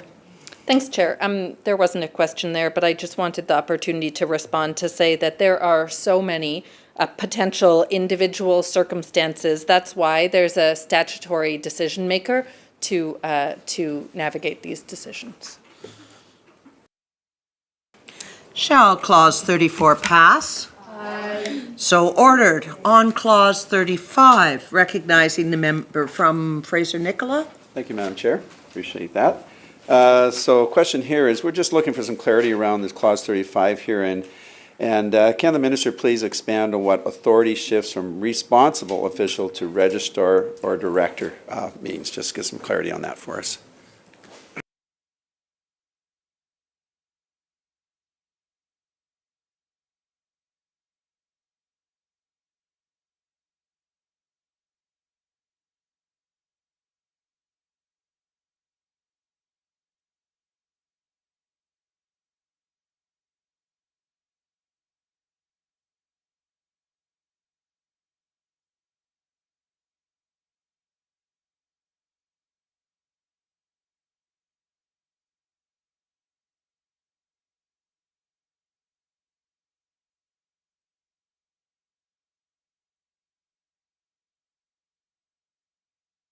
Minister. Thanks, Chair. These amendments provide certainty on who can conduct a review and make clear that the review process is intended to be an initial internal review process, recognizing that there is a further external review process available through a judicial review after the initial review is completed.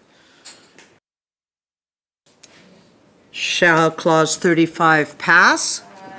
So ordered. On Clause 36, member. Thank you, Madam Chair. So on Clause 36, has this section been written just purely to amend, purely amended to include the new definition of short-term rental First Nations law?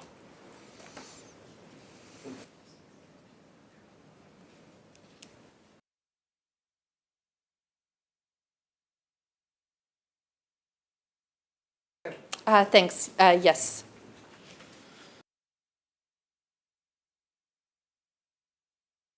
Whoopsie. Shall Clause 36 pass? Aye. So ordered. You guys are awful quiet today. On Clause 37. Thank you, Madam Chair. Recognizing the member. Thank you.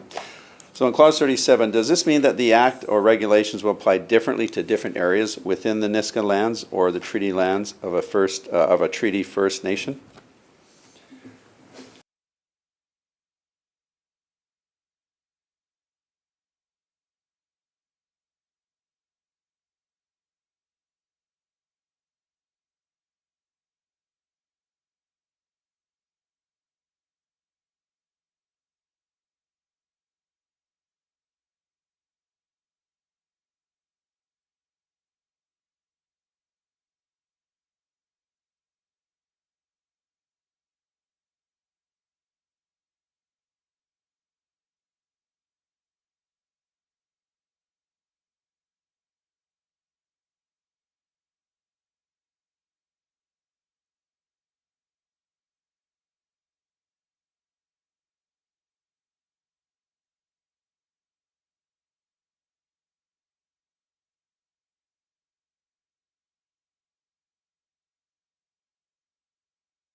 Minister. Thanks, Chair. The shorter answer is yes, a nation would have the ability to apply the rules differently in different parts of their treaty lands. For example, they could choose to apply the principal residence definition in urban areas, but not in rural areas, as an example. Recognizing the member from Kelowna Mission. Thank you. I appreciate the answer. I'm I'm struck by the fact that these amendments go out of their way to give to First Nations levels of flexibility and discretion and authority that the legislation similarly takes away from municipalities. So could the minister just expand a little bit on the philosophical basis behind differentiating in legislation so clearly and starkly between the flexibility and self-governance afforded to First Nations versus that afforded to municipalities?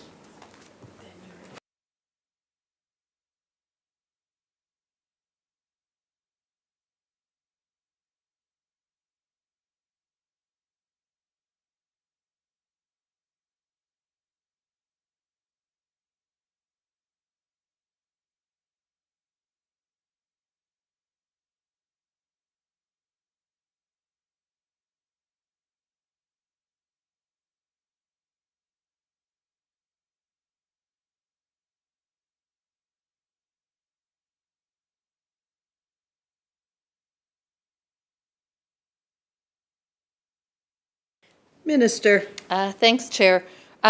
Provincial short-term rental regulations, like other provincial rules, don't apply on First Nations treaty lands, as these are federal jurisdiction.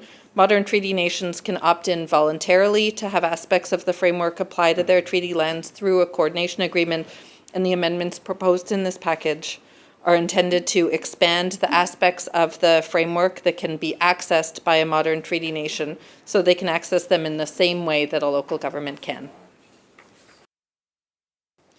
Member.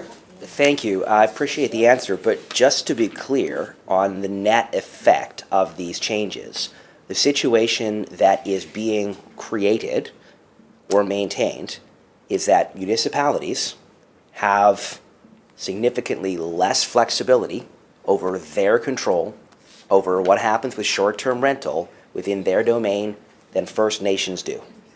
Is that an accurate statement? Would a general, reasonable person trying to understand the implications of this legislation in its totality and of the situation that will exist be reasonable in coming to the conclusion that there will be different rules for short-term rental on First Nations and on non-First Nations municipalities?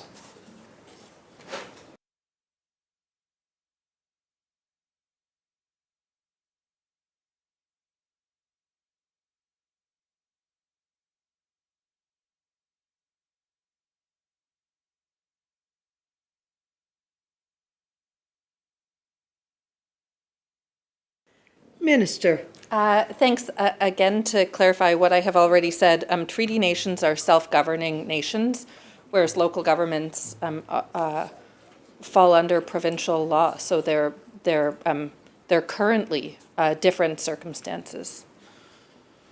Member. Thank you. At any point, did the government contemplate giving the same self-governance and subsidiarity to municipalities as exist for First Nations? Again, the outcome here, as understood by a regular everyday British Columbian who is trying to understand what the implications are here, the outcome that is being produced is that there is far greater flexibility to do whatever you want for First Nations and to have market advantages, a greater ability to monetize property through short-term rental, greater flexibility to define periods of accommodation that differ from the period of time described in definitions of short-term rental accommodation services. So the net effect being produced here is that neighbors across the street are going to have fundamentally different rights than one another, and the governing authorities governing those neighbors across the street are going to have fundamentally different levels of control over how short-term rental can and cannot happen. Is it an accurate statement for the general public to understand that this will create two classes of short-term rental property owners?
Minister.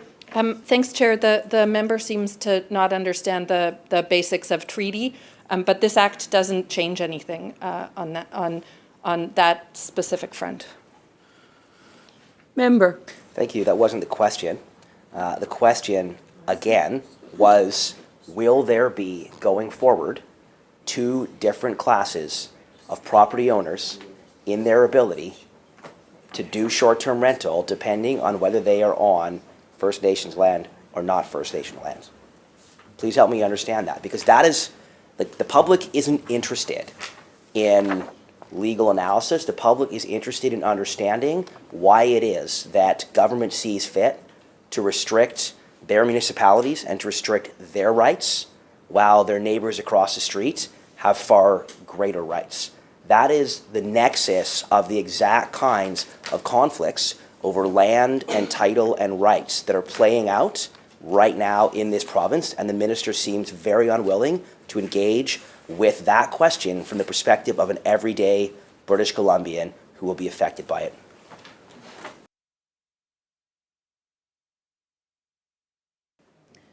Minister. Thanks, Chair. Again, as I have stated earlier, those living on treaty lands know that the treaty nation is the government of those lands. This isn't creating a change on that front. Leave it there. Member. Okay, so it sounds as if we are harmonizing administrative processes on treaty lands, but in no way are we harmonizing rights for individuals in municipalities who would like to have property rights. So just one more question on this clause. How will potential conflicts between municipal bylaws and First Nations law be resolved on overlapping jurisdictions?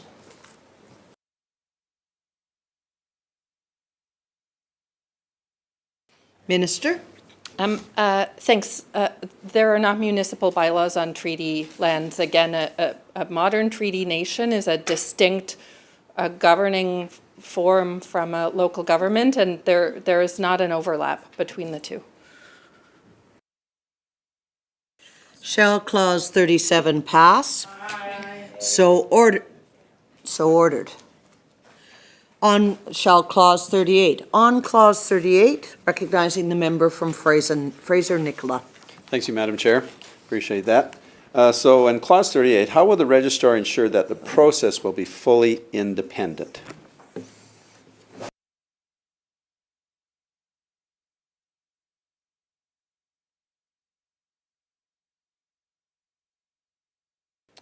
Minister. Thanks, Chair.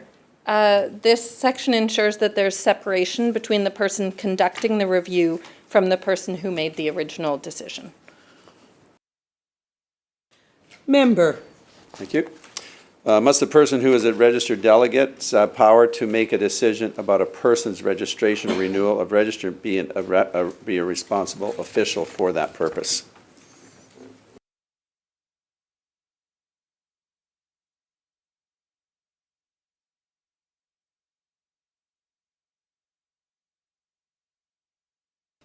Minister? Thanks, Chair. I need the member opposite to clarify the question. I don't understand what they're trying to get at. Member. So I think what we're asking here is the person who is a registrar delegate's power to make a decision about a person's registration or renewal of a registration be a responsible official. Is somebody officially indentured to be able to do that power?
Minister.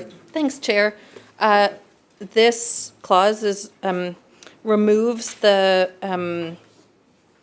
let me get my head right here, removing the designation of a responsible official and clearly allocates the responsibilities to the director and the registrar to make it more clear to the public what to expect from the process. The registrar and the director have the authority to conduct or delegate reviews.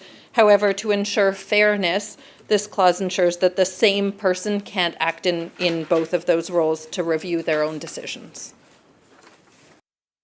Shall clause, on clause 38. Just for member. clarification, that was cannot be the same person? Is that what I heard correctly? Is that right? Minister. Yes. Shall clause 38 pass? Aye. So ordered. Shall clause 39 pass? Aye. On clause 39, recognizing the member from Fraser-Nicola.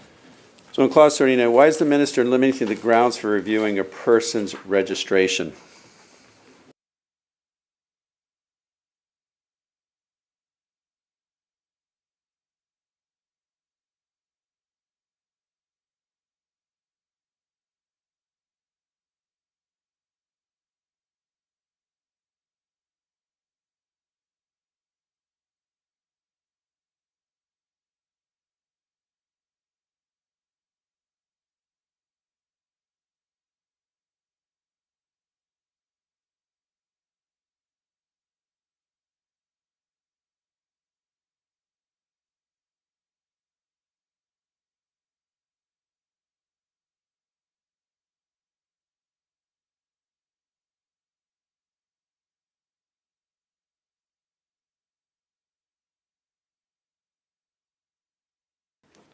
Minister. Thanks, Chair. This amendment is not restricting it. It's aligning the grounds for review of a registrar decision with the existing grounds for review of an administrative penalty decision and clarifying the person responsible for conducting the review is the registrar. Member. So what exactly are the prescribed grounds going to be for when a review can be made? And does the minister have an idea of what these may be or will be in the future?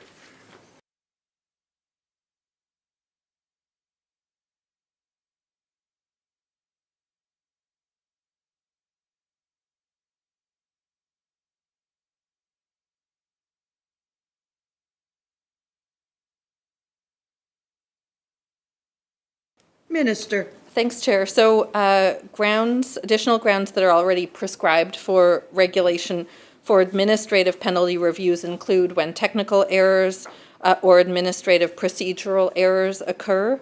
Consequential amendments to the regulation will ensure the same prescribed grounds are available for registration reviews as are already available for reviews of administrative penalties.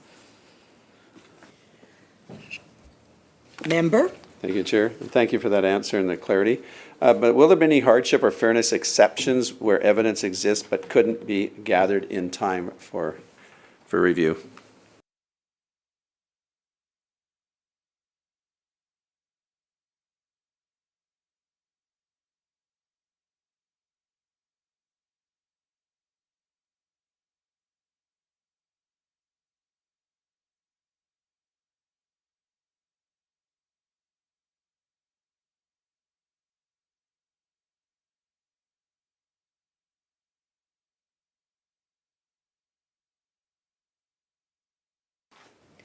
Minister.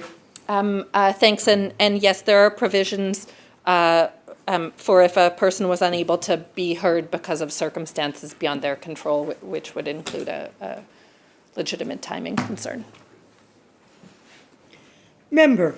Thank you, and thank you for that answer. It's good because, some people run into extenuating circumstances, so appreciate that. So why is the minister limiting the requirements for when new evidence can be considered, and what will be considered to be substantial material for evidence?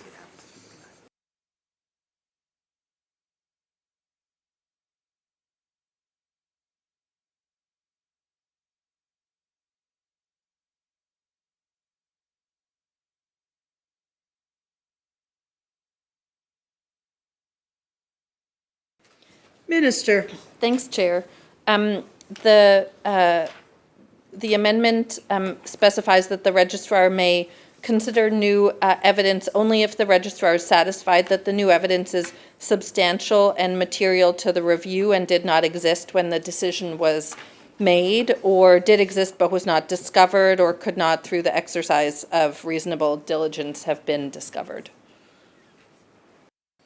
Member. Thank you. Just one follow-up. Is there an appeal process should that evidence not be accepted by the panel of the registrar, or however it works? Is there going to be an appeal process?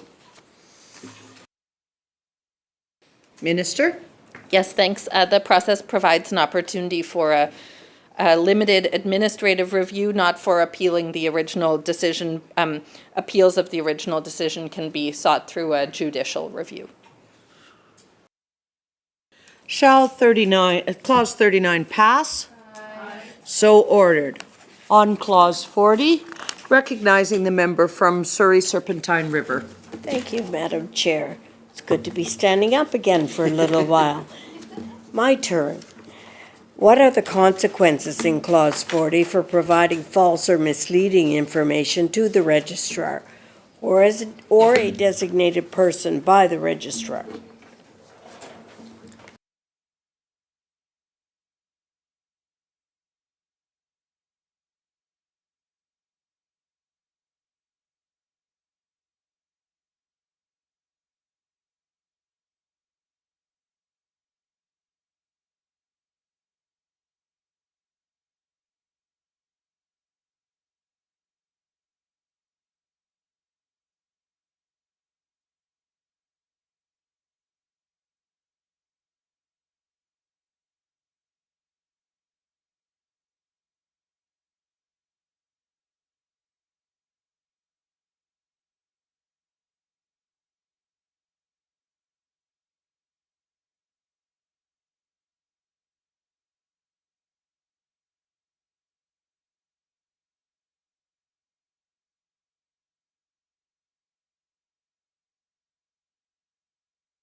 Minister.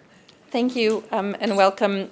So the Act allows for revoking of a license as well as an administrative penalty. An administrative penalty is a monetary penalty imposed on short-term rental hosts or platforms who fail to comply with requirements of the Act or regulations. In the Short-Term Rental Accommodation Act's administrative penalty framework, maximum daily penalties can range from 500 to 20,000 depending on the contravention. Some administrative penalty maximums can be issued daily for each day the contravention has occurred. And while the administrative penalty maximums per contravention may appear to some low, daily penalties can quickly add up. Member. Thank you. And thank you for that, Minister. I have a question around enforcement mechanisms, and that's in Clause 41. So I'm going to skip that because when I look at Clause 41, it identifies the enforcement mechanism. So that's actually all I have to ask of Clause 40. Thank you. Shall Clause 40 pass? Aye. So ordered. Shall Clause 41 pass? Aye. So ordered. Shall Clause 42 pass? Aye. There you go. Recognizing the member. Thank you. Thank you, Madam Chair. I do have a question on 42, and that's about how will the director ensure that no person conducts multiple roles under this section, and what happens if a person does conduct multiple rules in relation to the same manner.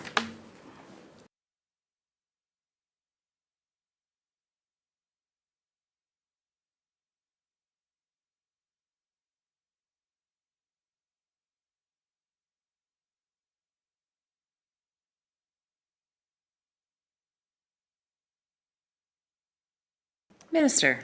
Thanks. Similar to the previous discussion, this clause lays out that the director must not assign to the same person file that they have had previously.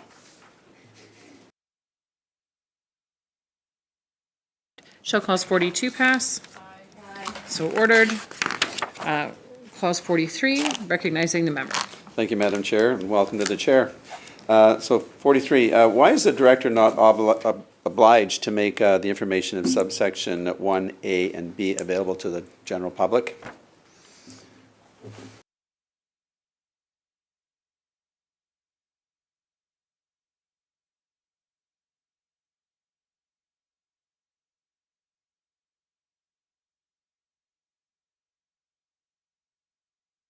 Minister.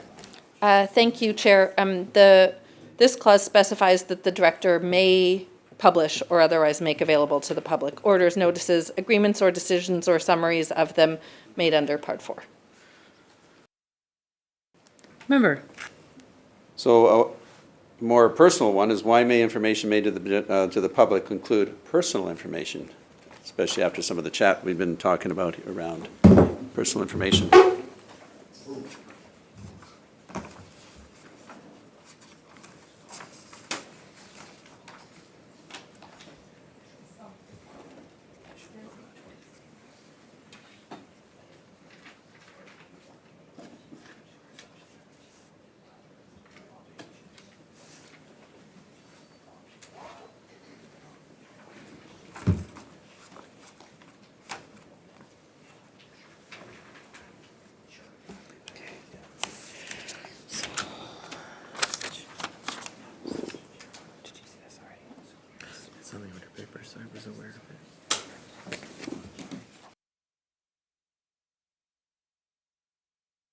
Minister. Thanks, Chair. Publishing compliance decisions is an effective tool used to deter contraventions of the law and to ensure accountability, and is used in many other compliance frameworks.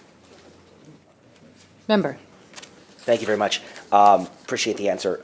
I think what we're trying to understand is why the director may publish versus director must publish. So just trying to understand the option of publishing versus the obligation to publish and what the thought pattern was behind that.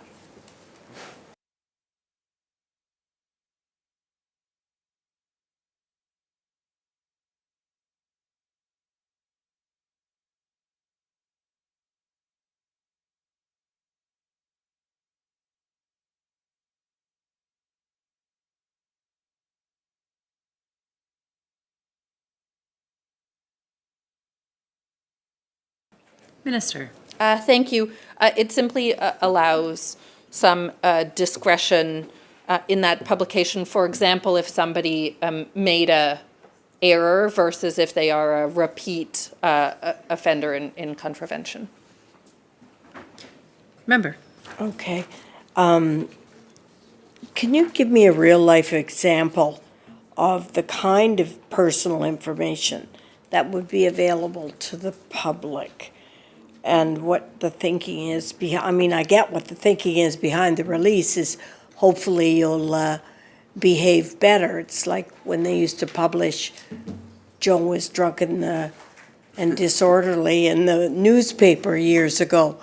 But is the thinking that you're bring it into compliance, or what kind of personal information and how much personal information? And what if you've made a mistake? How do you correct errors, and how is the liability managed and the reputational damage mitigated for if you've made a mistake and have misunderstood or received payment in a different fashion, or I won't identify how the misunderstanding would happen, but if you've made a mistake, how are those mistakes mitigated, given that you've given personal information, and what and how much personal information is given?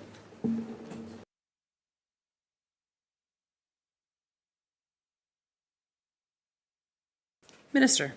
Thanks, Chair. The process to investigate and take enforcement actions provides many opportunities for the person to address the contravention and come into compliance.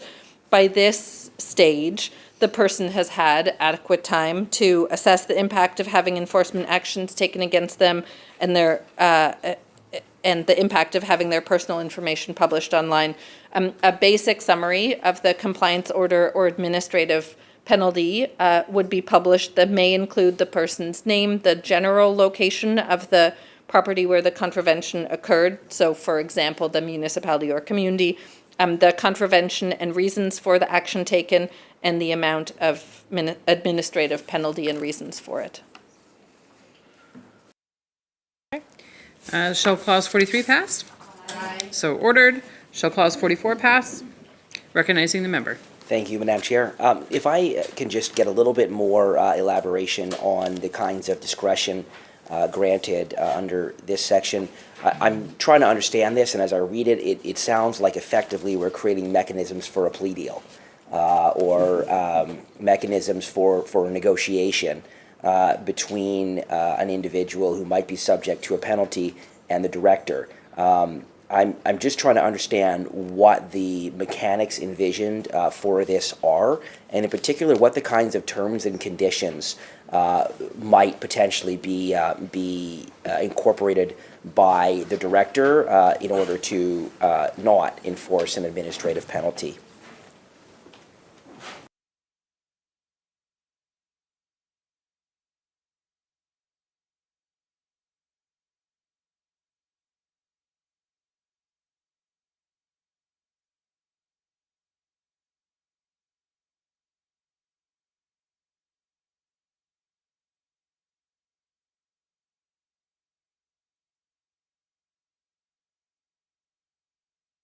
Minister.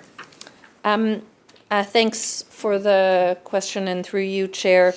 In some cases, the opportunity to have an administrative penalty reduced or cancelled could influence a non-compliant short-term rental platform or host to come into compliance in alignment with the Act's housing objectives. The residential tenancy branch uses a similar approach where a notice of administrative penalty includes an option for the person to approach the rental tenancy branch compliance and enforcement unit director to negotiate the terms of an agreement appropriate to their circumstances. The RTB has used this feature to achieve significant outcomes when daily administrative penalty rates have accumulated significantly.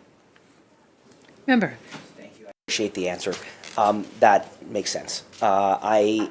I do want to understand, just there is, in the prior section, we've talked about disclosures. We talked about functionally about public shame as a mechanism to get compliance. We're talking again about discretion existing for the director. Let's imagine a situation in which, for example, the director has made an error. Let's imagine, for the sake of argument, that the director has published an erroneous order, an erroneous notice that has brought embarrassment to an individual. And let's imagine that they find themselves in a situation where they're trying to reconcile and resolve that issue. And in that instance, as I understand the way this is laid out, the director has all the power. The director has all the leverage. So if, for example, you are an individual who has been wrongly shamed through a notice, or you've had what you believe to be an incorrect ruling made against you, you then have a director who can basically say, look, I will waive the administrative penalty so long as you sign this non-disclosure agreement and do not disclose the fact that we erred in our assessment of your situation. So again, there's some leverage there, which I'm trying to come up with a plausible hypothetical there, but there could very well be circumstances in which an error is made and the director has all the leverage to effectively induce silence through waiving an administrative penalty. What are the appeal mechanisms or the ombuds type mechanisms that might exist for those rare circumstances in which there might in fact be an error made in the administration of the regulation by the director or by their staff?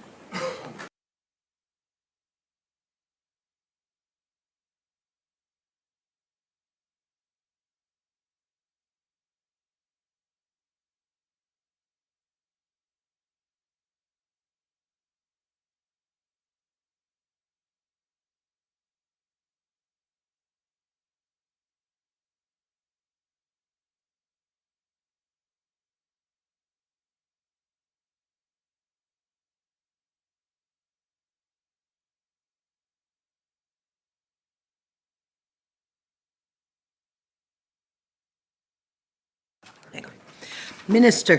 Thank you. The director is a statutory decision maker, a role that takes these decisions very seriously. They wouldn't be drafting them alone. They would have legal counsel involved. And were there a disagreement, there's the option of a judicial review. Shall clause, oops, lost my page here. 44, pass. So ordered on shall clause 45 pass? So ordered, shall clause 46 pass? So ordered, shall clause 47 pass? So ordered, shall clause 48 pass? So ordered, shall clause 49 pass? So ordered. Recognizing the member from Kelowna Mission. Thank you, Madam Chair. I rise to speak to the amendment in my name on the order papers. So you need to move the amendment, please. Yes, so moved. Okay, do continue to speak to it. Thank you so much. Thank you, Madam Chair. I've brought forward two amendments, and this is the more complicated of the two, but I believe that it's a balanced, thoughtful, proportionate response to a specific situation that we have seen playing out. And that is uncertainty over the ability of municipalities to accommodate the full breadth of accommodation demand during major events in a way that reflects their individual local realities. I'm a big believer in the idea that such issues should be addressed at the lowest possible level closest to the situation, which in this case would be municipalities. In other words, that we should treat municipalities like grown-ups and assume that they are capable of enacting their own rules and policies as it relates to specific circumstances on the ground for them. So I'm talking, of course, about FIFA-level tournaments, world-class concerts like Taylor Swift, large conferences, cultural festivities, the kinds of events that bring thousands of people into a community for a very short time, well beyond the capacity of existing hotels and traditional rental stock to expand to meet that demand, or well beyond circumstances where there is, in fact, long-term demand for the full accordion scope of long-term demand. So what this amendment sets out to do is to create a municipal event exemption. That would let cities temporarily adjust short-term rental rules during major events that create sudden spikes in accommodation demand. The approach that I've laid out in the amendment would still be capped at an absolute maximum of 45 days per year. Municipalities would have to define that event window, pass a resolution, and report to the province. Temporary permits issued for that period would still be tracked and regulated, but could be faster and cheaper to encourage surge capacity to come on stream. So effectively, this does not diminish the many different controls and protections that exist. It does not create imaginary hypothetical loopholes. It is a good faith effort to try to create a structure that is workable and that, again, would send a signal to housing markets that there is demand for additional rental, short-term rental housing in the short term. Even very specifically, if we just look at the the timing and cost of permitting.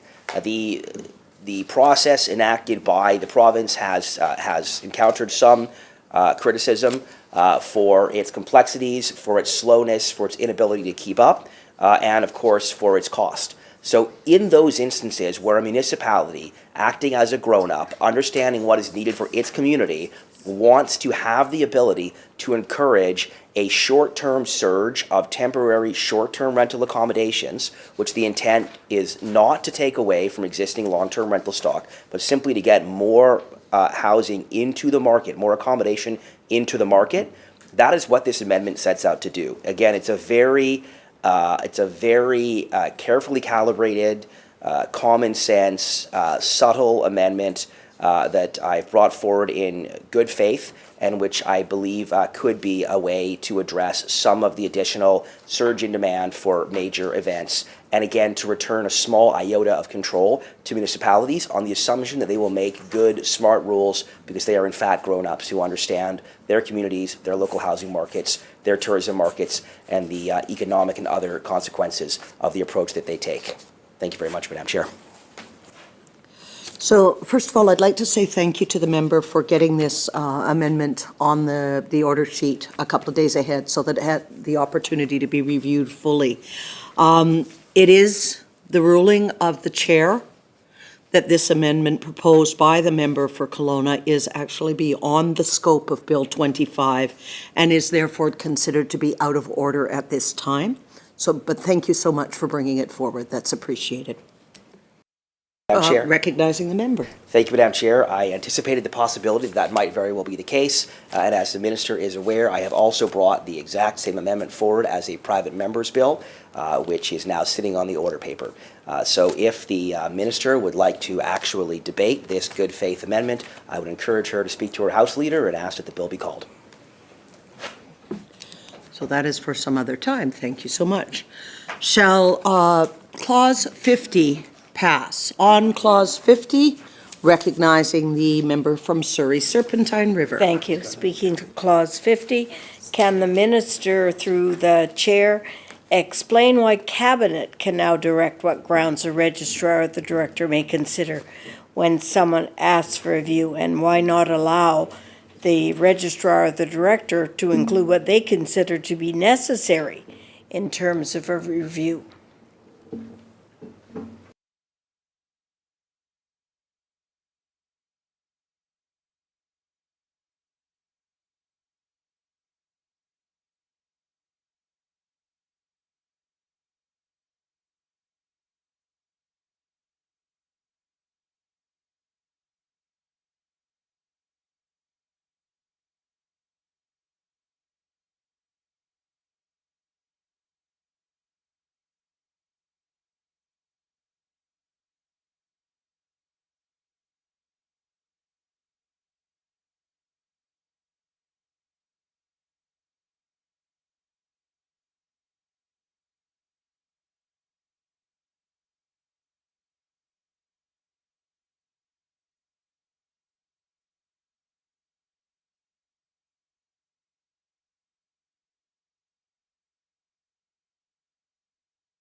Minister. Thank you, Chair, and thanks for the clarification question. So the Act allows additional grounds to be, for review to be prescribed from regulation, as the member notes. Additional grounds that are already prescribed in regulation for administrative penalty review, including technical errors or administrative procedural errors, would also be available for registration review. So it's not creating new grounds, it's just ensuring consistency and mirroring those grounds that are already prescribed in regulation for administrative penalty also be grounds available for registration review.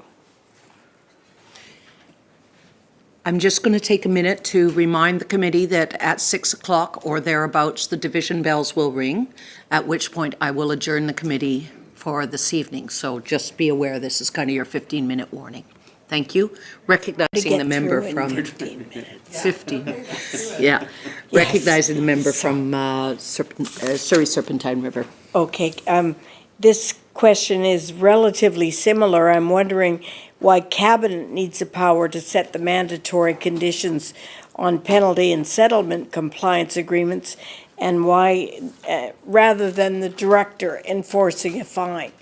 It seems to be a complicated process in terms of involving Cabinet, when in fact the director could simply have the power to enforce the fine.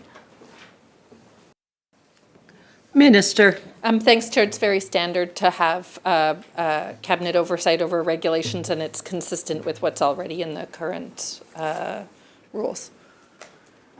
Shall Clause 50 pass? Aye. So ordered. Shall on Clause 51, recognizing the member from Fraser-Nicola. Thank you, Madam Chair. Appreciate that. So in Clause 51, will regulations be made equally between local governments and participating First Nations? And if not, what will be the difference?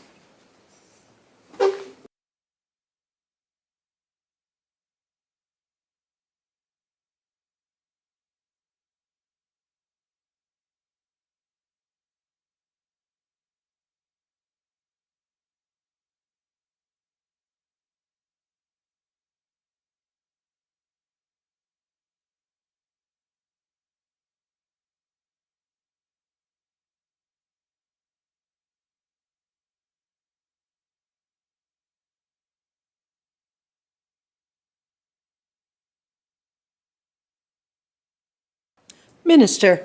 Thanks. So A and B enable new regulation-making authorities for participating First Nations that are currently already available to local governments. Member. Thank you, Madam Chair. Hypothetically, could this potentially lead to a participating First Nation to lobby the minister to restrict all short-term rentals?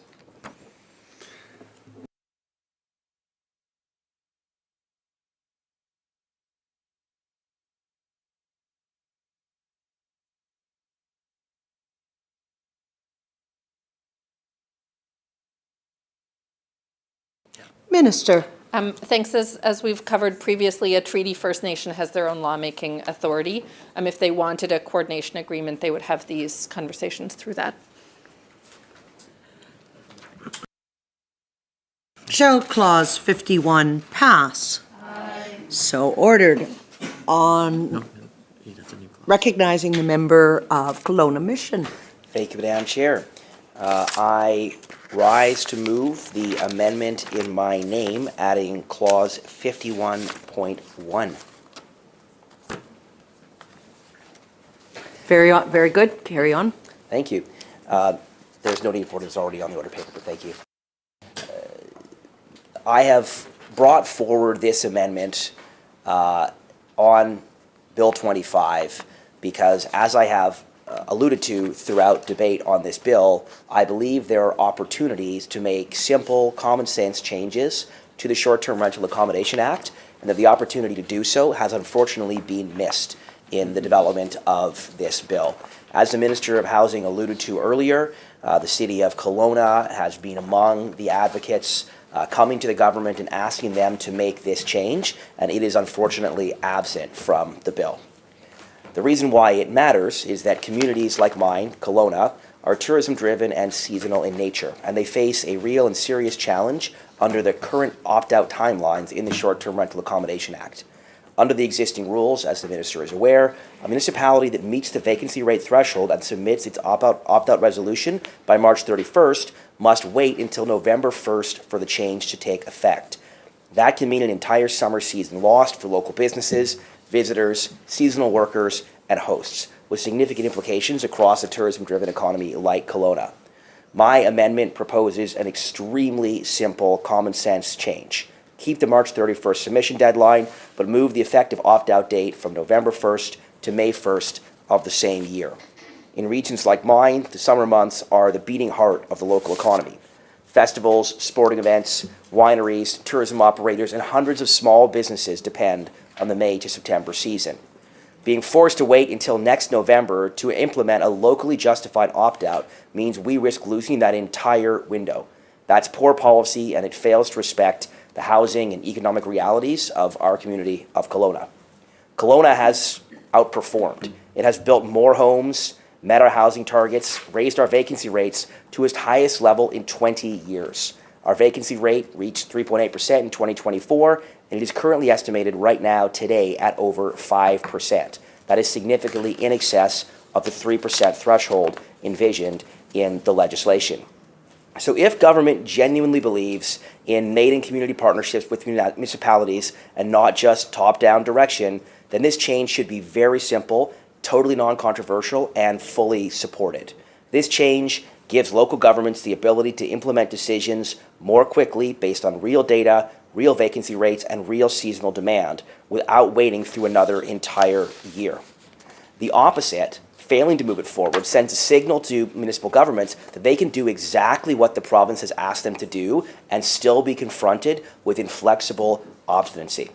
So this amendment is not, in fact, the first way that I'm bringing this forward. I've actually brought forward this exact same change through a private member's bill, and I would submit that actually government has 3 easy options available to it if it wants to make this common sense change. The first is that government, having already seen that the City of Kelowna is making a request to the provincial government to allow it to opt out earlier, government could already have done this through an order in council, but they haven't, unfortunately. Government is sitting here today, the housing minister is here across from me, and the housing minister could very well choose to support this amendment to Bill 25, which would be, again, a simple, really easy way to enact a change that should be totally non-controversial because, again, the City of Kelowna has outperformed the standards set by the government, and the City of Kelowna is specifically and directly asking for this provincial government to repay its hard work by giving it some flexibility from an inflexible and impractical piece of legislation.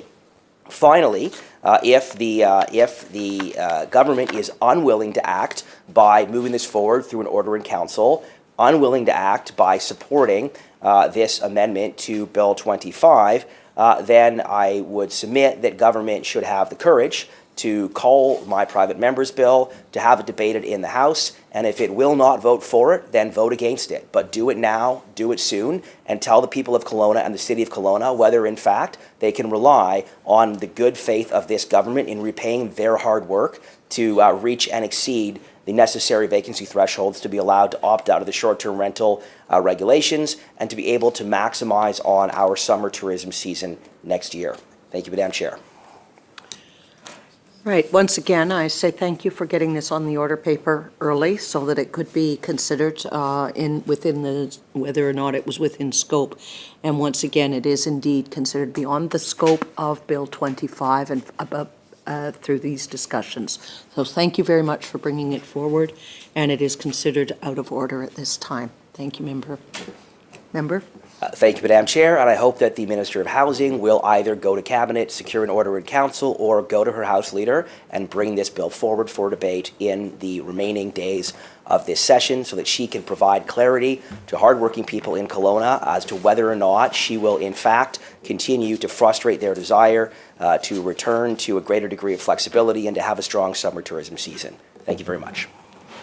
Shall Clause 52 pass? Aye. So ordered. Oh, I apologize. Recognizing the member from Kelowna Mission on Clause 52. Thank you, Madam Chair. Can the Minister confirm that the intent here is to grandfather decisions that were, to grandfather undertakings that were begun before these amendments come into effect?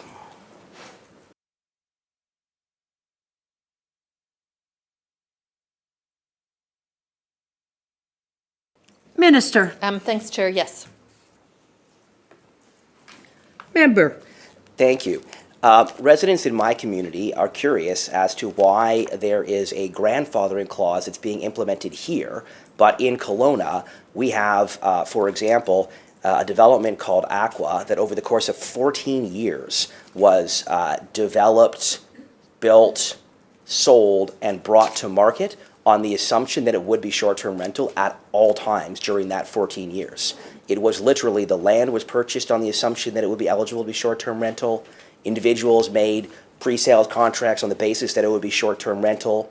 The development was built with an amenity package designed for short-term rental. There are little locks on the bottom drawer of bathroom cabinets for extra toilet paper on the assumption it would be for short-term rental. There are hotel-sized fridges on the basis that it would be for short-term rental. And yet, when the government brought in its Short-Term Rental Accommodation Act, despite efforts by the City of Kelowna to carve out and grandfather such purpose-built developments, there was no willingness by the government to grandfather those kinds of developments. And the result is that you have individuals who are stranded in very difficult financial circumstances because they are unable to secure long-term tenants at a price that comes anywhere near the mortgages that they are paying. So I'm trying to understand, why is it that grandfathering is appropriate in this section of the Act, but there was no consideration for grandfathering previously when it significantly affected the individuals?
Minister.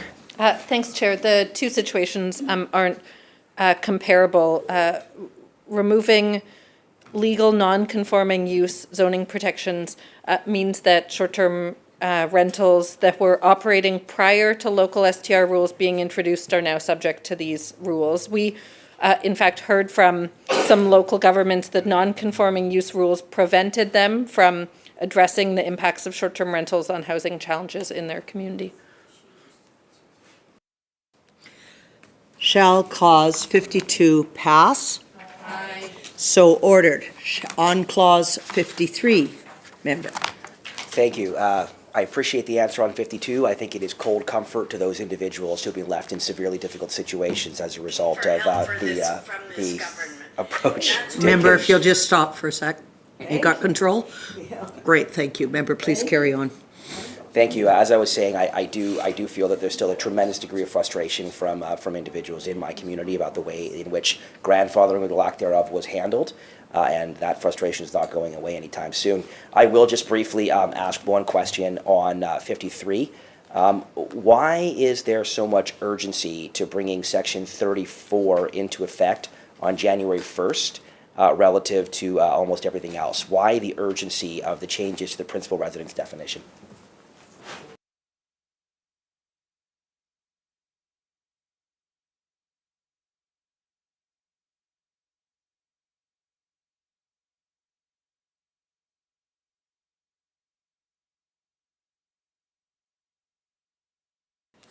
Minister. Thanks. It's simply coming in at the start of the calendar year. Shall Clause 53 pass? Aye. So ordered. Well done. All right. Shall the title pass?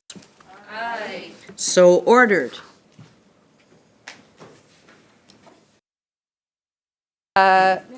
Honorable Chair, I move that the committee rise and report the bill complete without amendment. Oh, sorry, blank. Members, you've heard the question. All in favor say aye. Aye. Any against? So ordered. This committee, motion is carried. This committee stands adjourned. Thank you so very much. Done a good job today.